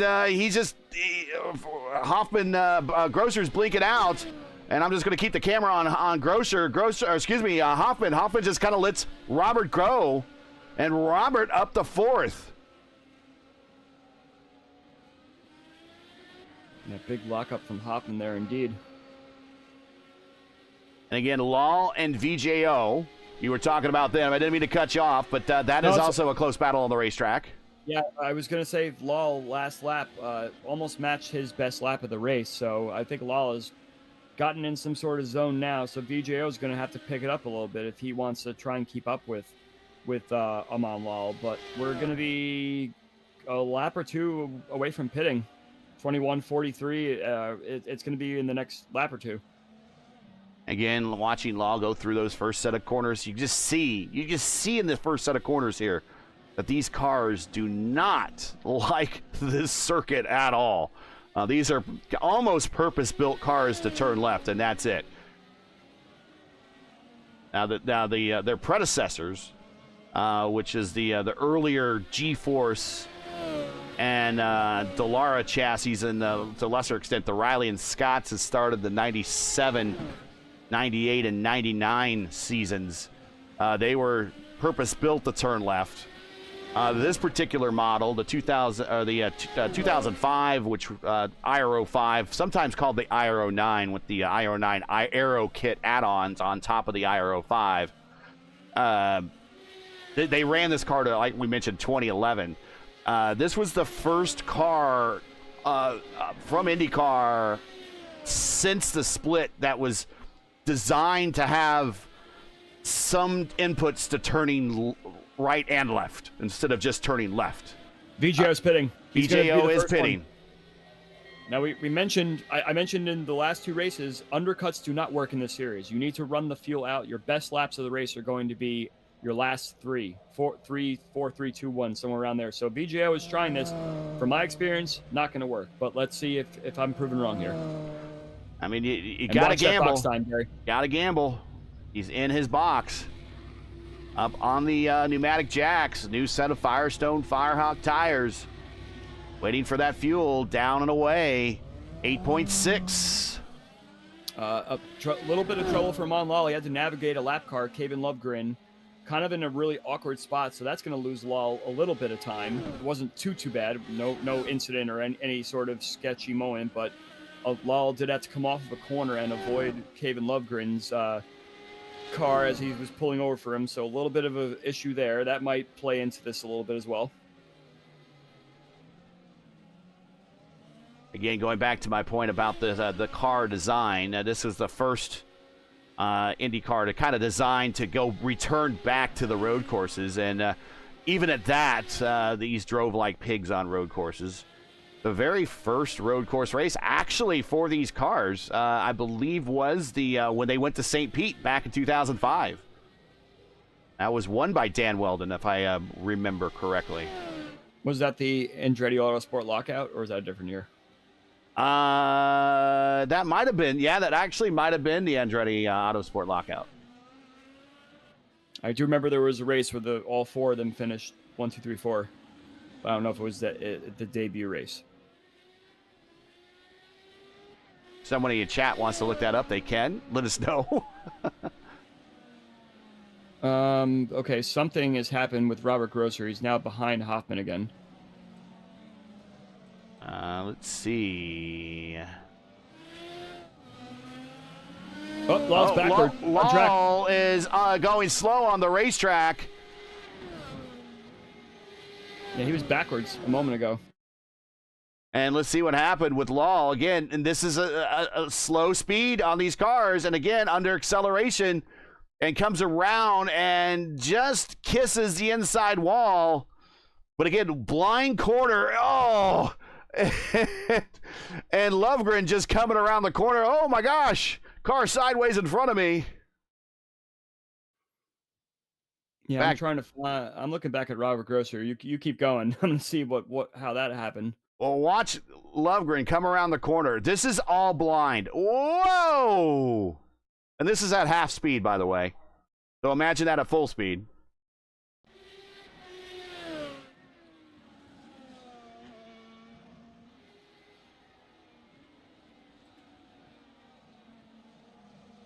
So Grosser is a lap down now. He's in 5th. Yeah, Grosser he had pitted again. He had pitted on lap 54. No, that was my mistake. You're right. He did pit on 43, like you had mentioned. I thought he pit on 54, but that was the spin. Yeah, so that makes sense why Hoffman is ahead of him now. Yep. There you go. So yeah, there you see lap since last pit. There you go. Yeah, Grosser is on the same strategy as our top 3. That one threw me a bit confused. Sorry for everyone for the little bit of confusion there. I'm trying to remember. Hoffman is the only one doing that strategy, so Hoffman will. Yeah, he's the only car that got into the window for that strategy, so I think he's the only one that can still execute it at this point. Lal around Lovegren again. There's Grosser going on by the inside of Lovegren. That is not for position. That's just for track position. The top 4 on the lead lap. Jared Ray Hutton still your leader. He last pitted on lap 43. He's 23 laps into his stint now. He almost took down the wall of champions again. Yeah, he did. He got real close, and we suspected he's going to come to pit road sometime here soon to make his final stop. Looking for his first win here in the Classic IndyCar Series, and also becoming 2 races in a row where we have a first-time winner. Of course, Julian Altena winning at New Hampshire. Julian in chat. He is a first-time winner 2 weeks ago at New Hampshire. And Jared looking for his first win. So it will move him among the fraternity of winners here in the Classic IndyCar Series. Yeah, this is definitely very interesting that they're staying out this long. They had a 21-21 situation going on, but maybe someone's listening to me and saying that the fastest laps are at the end of the fuel tank. So they can't really go much farther. So I imagine that Hutton's probably going to come in this lap, and Lal as well. Now Lal is 22 seconds ahead of VJO. which pretty much means that VJO is going to take that spot from him. Should everything go well. But at the same time, Amon Lal does have less fuel to take, so it could be a short stop, and he may do something a little bit different. But I still think that VJO is going to get that spot. Final stop for your leader, who has had a dominant day. Started from the pole, had a bit of a shootout in the first stint with Amon Lal. And then that separated, and it's now all he's doing is hitting his marks. Trying not to get a penalty, speeding on pit road for his final stop. Just needs to come down, hit his box there. Up on the pneumatic jacks, new set of tires. New set full, or just enough fuel to get to the end. Down and away, and that is the last stop for Jared Ray Hutton, your pole sitter. And easily comes out ahead of VJO, who's just coming down the front straightaway right now past our finish line. So Hutton's going to need to just cruise for about 13 laps or so here, but we still have to see what's going to happen with Amon Lal. He has not yet pit, and he's been out for 24 laps now. Once again, if you're just joining us, you are watching P1's coverage of round 3 of 8 of season 12, the transition season of the Sim Gaming Expo Classic IndyCar Series, coming to you from Circuit Gilles Villeneuve for the BJ Manufacturing Indy Montreal, where currently Amon Lal is your leader, but we expect Amon to come to pit road for one more stop before getting to the end.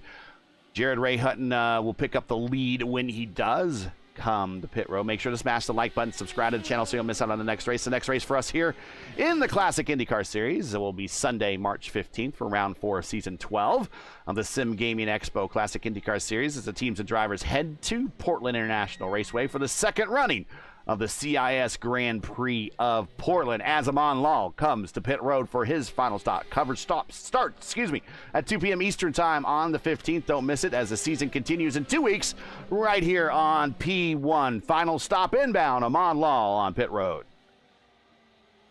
VJO, same spot coming through the final chicane down the front straightaway. This will probably be closer than we think, but yes, Lal is moving. He's going to have the straight shot.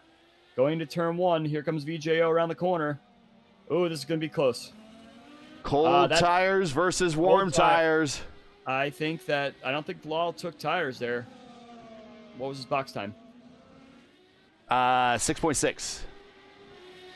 No way he took tires on that one, Gary. I didn't see him go up on the... I don't know if I saw him go up on the jacks or not. Might have to go back and watch that one. I'm trying to keep the camera on this battle. I don't want to leave it. I got your back, Gary. I'll take a look. Thank you.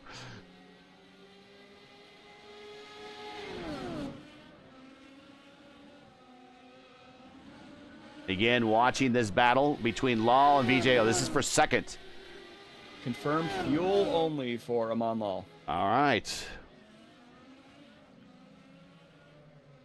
Here now, are again, your track conditions. The tires are like stone, so the tires, it's not like he's going to come out and there's no rubber left on the tires. There is still life left in these tires, but the new tires are very much stronger, and we're seeing here comes VJO right here. He gets the launch off the corner and makes the pass. Bro, I thought he was going to make it pretty easily, but he had a very awkward entry into that last chicane that makes the approach to the... here we go. Did he get on the outside going into 1? He slides down. He gets it back. We're in 2. He could have slid down in front of him if he wanted to, but that would have made a very awkward entry going into the final chicane into the wall of champions there. So gets back to position for Lal. Well, now if you're VJO, you're saying, okay, I got fresher tires. Don't get agitated. Don't get over exuberant or anything like that. You know that he's going to be big right there. Twitch. There you go. And that opens the door to the inside, coming into another passing zone side by side as they try to keep it inches off each other. And again, just misses the entry, and he has a slow down. VJO has a slow down there. Or get a penalty. Yeah, it's definitely a case where now VJO may not realize that Lal had an incident on track and had a spin or something like that. So perhaps VJO is thinking that, he took tires just as much as I did. I was running the same pace as him before. Meanwhile, Lal didn't take tires. So having someone tell you that he had an incident, you wouldn't know that he's on old tires or not. So if he had known that he was on old tires, that's a very interesting thing to think about, actually, because the two were not near each other on the track when Lal's spin happened. So he basically ate up all his time back again by not taking tires.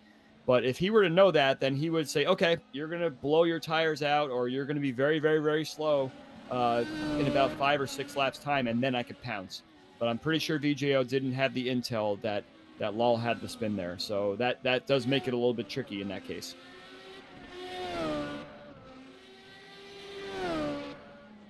And normally the iconic guys have someone on the box, so I don't know if they missed that, or maybe they don't have someone on the box. So that is would have been critical information, though. I'm not confirming that did or didn't happen, by the way. But, right. But you just don't know who's watching over who around here.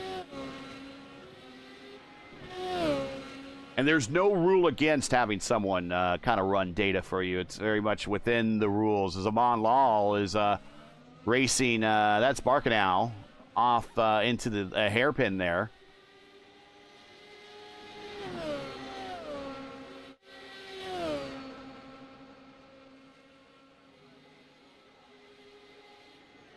Now, it's not quite over yet because, like we were mentioning, Lal's car is going to still struggle on old tires eventually. You can see he's getting around the track just fine, but you do see there's a couple of spots on the track there where the car is a little bit twitchy and you can't really get the power down as much as you want. Like I was trying to mention before, the tires are in such a state that they do last almost 2 stints.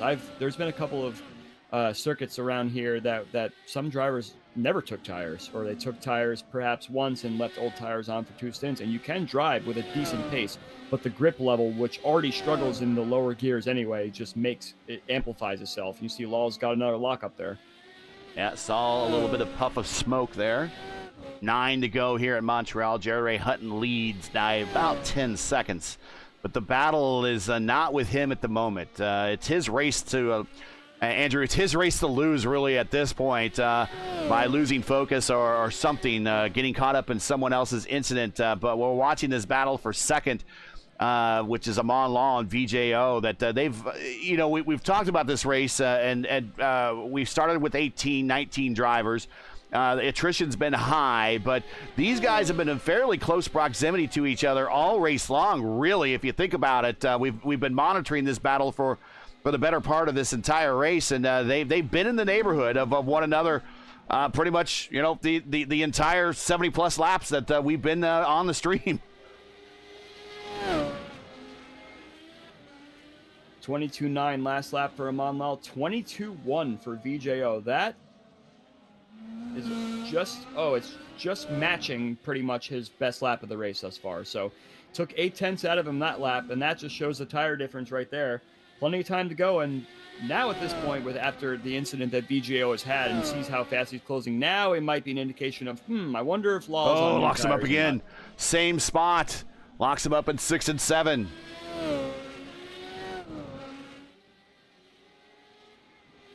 Let's get you some gap information here. 1.2. This is the part of the racetrack that VJO has problems, and we've seen him go through the grass a couple of times there.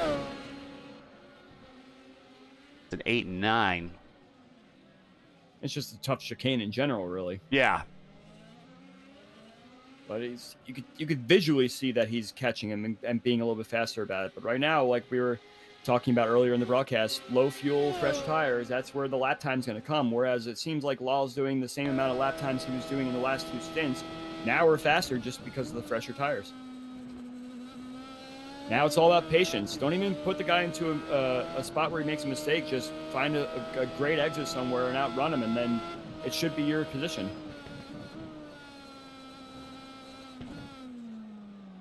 Getting into that braking zone in turns 1 and 2 a lot deeper is VJO. He's there.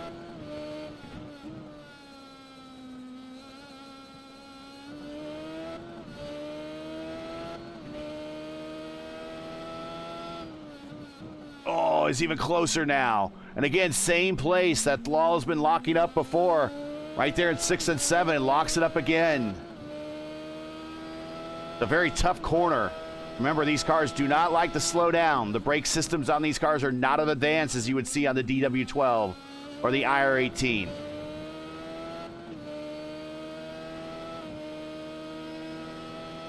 Watching out the gearbox as VJO's nose is clearly in your screen. There's a screenshot for you.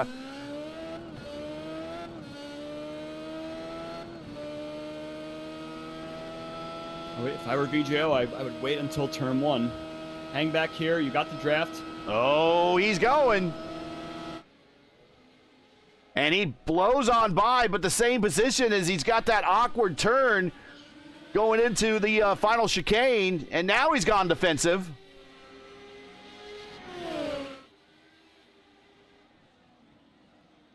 Oh, at this point, you guys do not want to make contact with one another. Not this late in the race.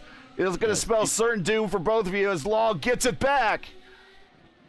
Yeah, and that's exactly the reason why I just said wait for turn 1, because you automatically give someone an opportunity to draft you down the front straightaway and take the spot back, despite you being able to brake a little bit harder and easier. It's just an open door to have a fight back. That's why in Formula 1 they had those 2 straightaways as DRS straightaways, because you're able to go a little bit faster for a lot longer. So maybe VJO could have learned his lesson here if he thinks about it again for the next time around. Oh, popping the curves, and they've met lap traffic, and there is no place for lap traffic to hide at this point until they get closer down to the pin, and he tries to stay wide, and he goes super long to allow him on by, and VJO just follows right through. And just ahead of him is Stumi. Stumi's he's in 7th spot, and he's gonna have to figure out a place to hide here soon.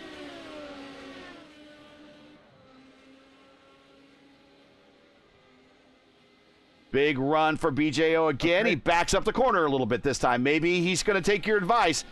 Not a good exit. Yeah, that was actually an incredible exit. It wasn't even a bad exit. It was just a shockingly much nicer way to get through the chicane for Lal there. That was actually quite nice.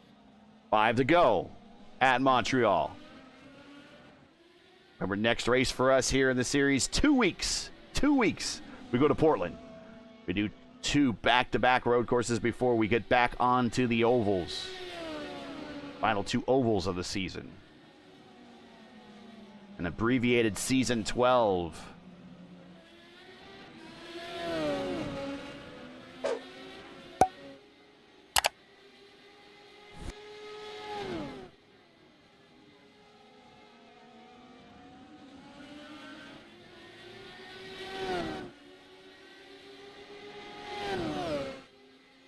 VJO is setting it up. It's almost like I wonder if he's thinking about perhaps trying it here. Yeah, that's it. He got a good run and decided to cut down through the pin and see if he can get a run off the corner. But the momentum on the high side with those old tires is paying off right now. But he's going to be a dead man standing right there on the draft in the middle of the straight. And now this time VGO does get the position, and he does be able to get the preferred entry into the final chicane. And he might be able to pull away this way. Yeah, Lal definitely seems to have gotten a line through that final chicane that's just so fast. Oh! Gets to the inside, he's bouncing off corners, and now he goes wide, and that's going to allow VJO to slam the door. That was really, really great driving and heads up from VJO especially to say, okay, he dives. Keep it together. He gets really loose through 4 and 5. Yeah, that advantage that Lal had by not taking tires. Now everyone can visually see what the advantage and disadvantage for no tires are. So if Lal did not have that spin before his final pit stop, he would have exited the pits perhaps 7-8 seconds ahead of VJO, and VJO would have to have driven these low 122, high 121 laps to catch up to him. So it is an advantage if you're able to keep your pace the same. But once Lal had that spin, that pretty much set it for him. So it was a nice thing for him to do to try and risk it and say, hey, I lost a lot of time. Let me not put tires on and see if I can hold them off. But good gamble. The difference between the lap times between these two are about 7 or 8 tenths now. So it's really, really a good idea to do it if you feel like you want to get an advantage and you feel like you have a lot of consistency and pace. But unfortunately, I have to say that that Lal is, out of the top three, has been the most inconsistent in terms of pace, having those couple of spins there, a couple of runoffs and everything like that. So definitely a gamble, but it didn't pay off for him in this instance. And, not being too far away from a casino here in Montreal. I mean, it's a gamble that doesn't have a lot of net loss, really. You gamble and you win, you finish second. You gamble and you lose, he's going to finish on the bottom step of the podium. Now it's just a matter of the last 2 laps as we're coming up to them here. Just bring the car home. Don't make this the part of the race where you make the mistake. Right, yes. And in sight of the finish, we hop on with Jared Ray Hutton here, who looking for his first career win and his third career start here in the series.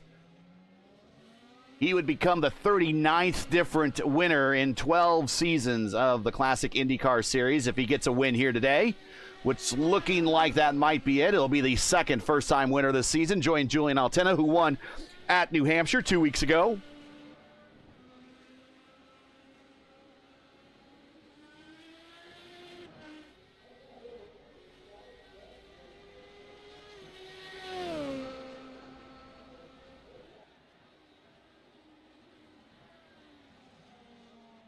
And again, a long, storied history of the Classic IndyCar season, going back to 2015 for the very first season. And again, the names and different winners that have been a part of this series is virtually a who's who of the iRacing IndyCar community. And to be able to join that fraternity puts you among some of the best to drive this car on this sim.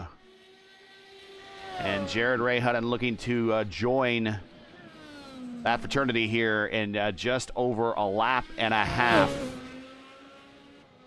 And it's a shame for guys like Johnny Garrett and Ethan Egan, who typically people we see running up front, but both of them managed to have some issues today that set them back. And it's opened the door for new drivers to show their faces up here. And Jared Ray Hutton is one of them that's just 2 corners away from winning the race here. Down the stretch one more time. Just going to have it navigate the course cleanly one more time. And on top of that, VJO. Let's talk about VJO. He's had himself, you talked about his season. It's having a good season. He's off to a good start. He's going to have a good finish, a podium finish. Ooh, gets really close as we got white flag out this time by. Really close to the wall of champions. But, again, he's been in so many of these races here in the Classic IndyCar Series, and it's been a bit of a podium drought for him. But he's going to get back on the podium today, and it's going to be a great day for the iconic squad to finish on the top 2 steps. And to any team to synchronize their finish to the point that you're on the top 2 steps, we've been there before, Andrew. We know how hard it is, and for a race today that anything can happen, and we've seen everything happen literally today, to get on the top 2 steps is a pretty big accomplishment. Absolutely, and I misspoke there. I thought we were on the last lap. I thought I saw the white flag, but I didn't see it, so he has 4 corners left to go before he wins this race. Just got to keep clean for another 30 to 45 seconds or so.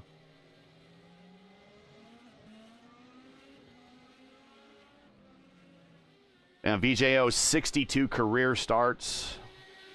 No wins, 4 top 5s, looking at his 5th top 5 coming up, and 12 top 10s. So a bit of a dry spell for him. He's going to get rewarded today.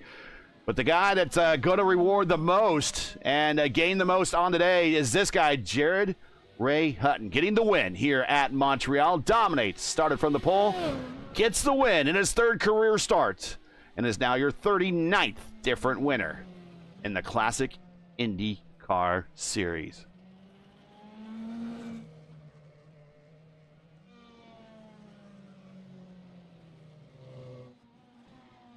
Like we were talking about before, anybody that finishes this race should feel accomplished.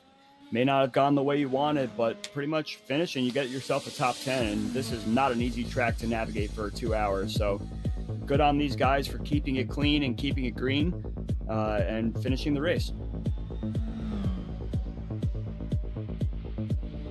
And here you go. Your results here from Circuit of Gilles Villeneuve is Jared Ray Hutton with the win. VJO in 2nd. an iconic 1-2. And then we got Amon Lal in third. Still a good showing for Altena Autosports. Did pretty well at, obviously, New Hampshire. Got another car on the podium here at Montreal. Jan Hoffman is probably going to be our points leader here when they update the points. Remember, he kicked off the season with that win at Michigan. Well, that might vault him to the points lead here, and another top five, really, to back that up. Robert Groscher, good finish for Robert. He comes home in fifth. Andrew Aiken in sixth. Stumi in seventh. Lovegren in eighth. Giacometti in ninth. Barkenau in 10th. As your last car, I think still running, actually, was Barkenau. Saunders in 11th. Egan in 12th. And again, he was looking to gain in the points battle, and unfortunately, he's going to be one of the losers today. Same thing with Vogelzang in 13th. Johnny Garrett in the same boat you mentioned in 14th. Hatsuma making his series start here in 15th. Cressy in 16th. Ryan Anderson 17th. Lucas Santos, bit of innocent victim on that first lap, 18th. Matt the Hammer Molnar, I don't think started today, but he's going to be credited for 19th.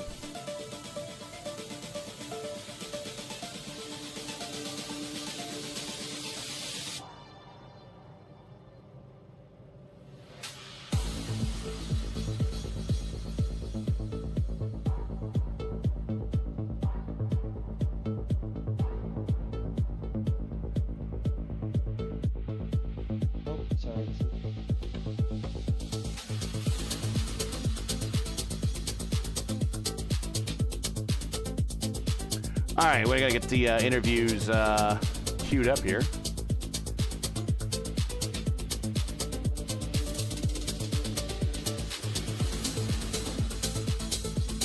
The replays queued up for the interviews, that's what I meant. Easy for me to say.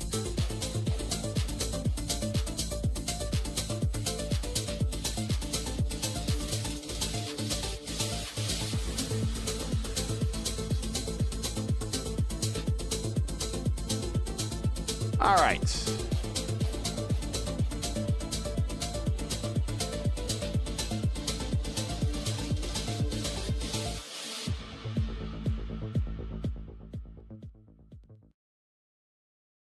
And we will get into the interview room here.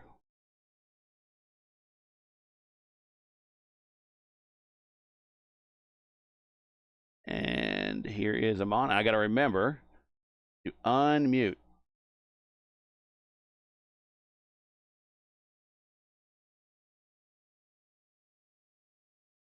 And there we go.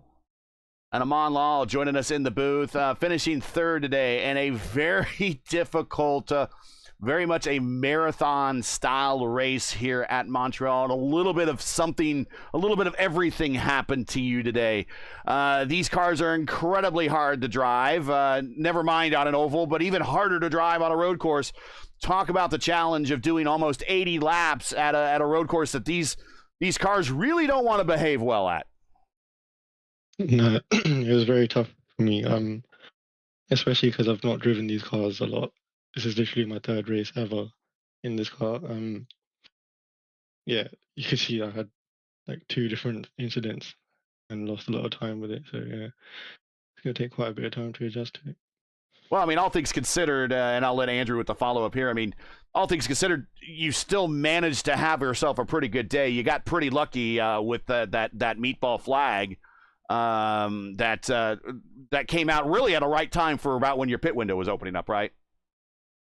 Yeah, I think it was like 4 or 5 laps short, but it wasn't gonna force me into an extra stop, so it wasn't too bad. Got a bit lucky with that. Yeah, Amon, I want to ask you, how different did the car feel after you didn't take tires on that last stop? Was it a method of thinking that you had enough tire life to hold off DJO there at the end, or was it just kind of a Hail Mary pass to try and see if you could stay ahead of him? No, I was planning to not take tires anyway, but losing 10 seconds on that second spin I had didn't help me. Yeah, I wouldn't have been in that position if I didn't have that spin. So, looking back on it, I think not taking tires was the right thing to do. It was just my own fault for being in that situation.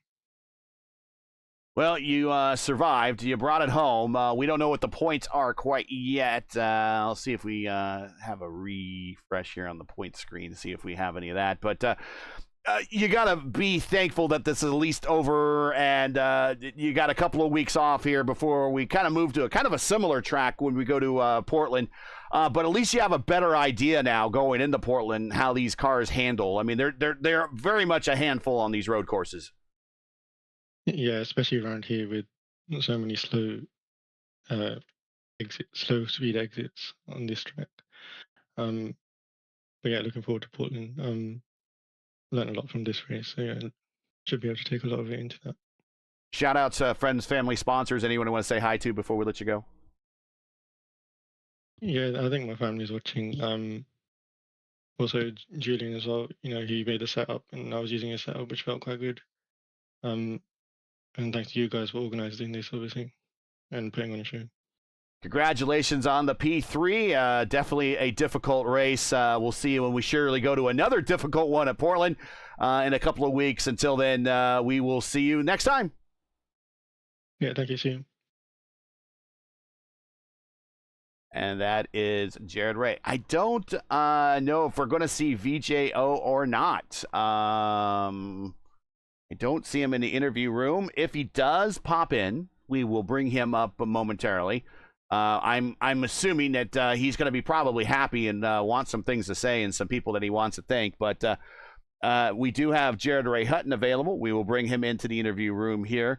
I don't see him muted, so that is good. So we'll just talk to Jared Ray Hutton right away. Jared, congratulations. Third career start in the series, getting your first career win, 39th different winner over the course of the 10-plus years of the classic IndyCar Series. Winning in your third start here. Congratulations, and dominated today. It wasn't an easy race. These cars are kind of the handful. We've talked about it before in the race, in the pre-race, that these cars are not, they don't like to turn right and left. They just prefer to turn left. So they're kind of unwieldy here, and you had yourself a pretty good day. Started up front, got back up front, led all the laps there towards the end of the race, and the biggest, I guess, thing for you at one point with such a big lead is just not falling into a false sense of security and doing something that loses focus. You're telling me. I've been on the wrong end of that situation too many times now to not recognize it, for sure.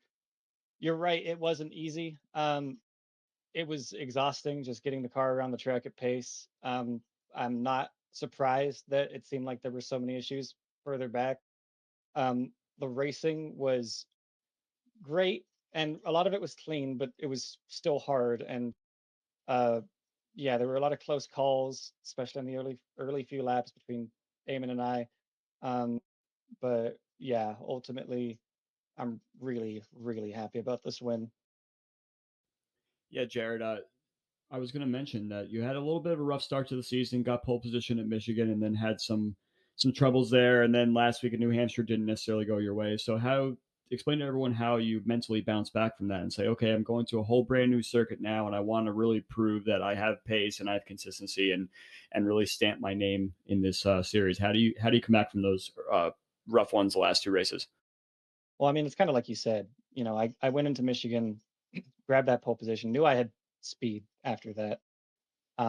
And once I made the mistakes that I did at Michigan, made the mistakes that I did at New Hampshire, I realized that it was going to be, I think, a case of just figuring out how to minimize those mistakes, minimize the variable, make sure that I was ready for everything. I did quite a lot of practice this week with my team, working on the setup, making sure that we really understood what we wanted to do, what our strategy was going to be. And yeah, there were definitely a couple points in the race where I could have done things that, especially when Eamon was in front of me and when I was fighting with him, I could have done things that I didn't necessarily know would work. So knowing that I had a pretty fast car, I just let it go, waited patiently until the opportunity opened up. Well, VJO's not here. We wanted to hear what he had to say. I would imagine he's probably happy, but a great day for you and the Iconic squad. Top 2 steps on the podium. I'm sure you got some people that you want to shout out and say hi to, celebrating your win and the team accomplishment. So go right ahead. Well, I mean, first of all, like you said, shout out to Vesa. He, like you said, he was too exhausted, I think, to be able to make this one, unfortunately. But I was almost too exhausted, but decided to show up anyway. He had a great race. I was motivating him the whole time through that, last battle. So I was really happy that he was able to bring home P2. Shout out to Logan and Nick, who did a lot of good work building our setups for this season. And Nick was working with me before the race to get this thing prepared, and I think he did a great job. Shout out also to, I think that a couple of my friends and family were watching today. So thanks for watching this win. This was a special one. Well, congratulations on the win. Welcome to the winners fraternity, and we'll catch you in a couple weeks when we resume the series in Portland. Catch you then. Thank you so much. Andrew, again, there were points in this race that were like, I don't know if this is going to be kind of exciting, but I will give the drivers credits. And they were thinking that the same thing that we were, about staying focused and not becoming unfocused and doing an unforced error like Jared was talking about. And Amon and just kind of learning the car and trying to keep the thing underneath them. These cars are unwieldy and tough to drive. And then you have a VJO, Vesa, who is just an old veteran of the series and has tons of starts in this car. And just keeps it underneath him. And I think a lot of that experience is kind of what got him the second, if nothing else. And so we kind of saw a little bit of everything. And the finish wasn't terribly exciting, but there were some battles throughout the pack that I think people were thinking maybe long game here and not really necessarily sending it and making a dumb mistake. I thought it was a very smart race for much everybody in the lineup. Yeah, and I think part of what contributed to that was definitely the fact that the track is very difficult to navigate. So I think a matter of maybe a couple of mistakes here and there allows some drivers to get ahead, and then the driver that made the mistake is going to come back at them, which led to some good battles. So I think it's actually very, very, very nice that we wound up having such an exciting race to watch today. All right, so let's get on out of here and give everyone back their Sundays. But that is it from the Circuit Gilles Villeneuve for the BJ Manufactured Indy Montreal. Jared Ray Hutton getting his first career win. VJO, a well-deserved P2, and Amon Lal coming home in third. Your points lead after this is Jan Hoffman, up by 16 points over Jared Ray Hutton. Giacometti is in third. Juan Altina falls to fourth, and Amon Lal is in fifth. That will be our top 5 heading to our next race. You can join us again in 2 weeks for round 4 of season 12 of the Sim Gaming Expo Classic IndyCar Series, as the teams of drivers head back to Portland for the second time in series history. Coverage begins around 2 p.m. Eastern time. Again, it's 2:00 p.m. Eastern. And remember, it's an all-new season and an all-new time. So as always, for the correct time in your area, you can find everything right here at YouTube at youtube.com/@P1 Broadcasting. Now, as you know, the YouTube algorithm game is not an easy one, so please help support P1 with the weekly grind. Leave a comment below. Let us know what you thought of today's race. If you enjoyed today's coverage, support us by smashing like in the video. If you're new, click subscribe, and while you're at it, the bell for weekly reminders so don't miss out on more P1's other iRacing programming, including coverage of round 2 of the IndyCar iRacing Series Saturday Top Split Special Wednesday edition from Phoenix. That's the best open setup sim racers on all of iRacing vie for a championship that most closely mirrors the real-world NTT IndyCar Series title. Coverage for the special Wednesday edition starts at 8 p.m. Eastern Time right here on P1. Today's Indy Montreal race from Circuit Gilles Villeneuve is proudly sponsored by BJ Manufacturing. BJ Manufacturing provides high-quality machining, welding, and manufacturing work in Riverside, California. To learn more, check out their links in the description. The Classic IndyCar Series is brought to you by the Sim Gaming Expo. Get ready for the ultimate simulation gaming experience. The Sim Gaming Expo is bringing all genres of simulation and gaming technology under one roof. Join us September 18th through 20th in Chicagoland at the Schaumburg Convention Center to try out the latest gears for the biggest brands in the industry, meet your favorite streamers, celebrate your passion for simulation with our incredible community so you don't want to miss out. To learn more and to get your tickets now, they are on sale. Go to simgamingexpo.com and be a part of simulation gaming history today. Track cams for this race are provided by Whiplash Sim Cams. Get the most out of your iRacing experience with Whiplash Sim Cams. To learn more about Whiplash, like them on Facebook.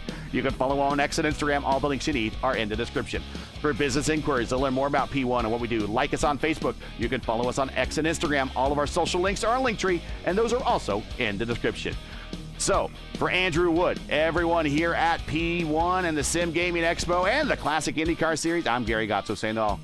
Good day. Happy Sunday. Thanks for watching, everybody. And to all of our men and women serving in the military, especially those in the sky over the Middle East right now, and all the first responders out there, Godspeed, God bless, and come home safe. Catch us again right here in 2 weeks when we go to Portland for the next race of the Sim Gaming Expo Classic IndyCar Series. Happy Sunday, and we'll see you in a couple hours when we do Dark Horse at Iowa.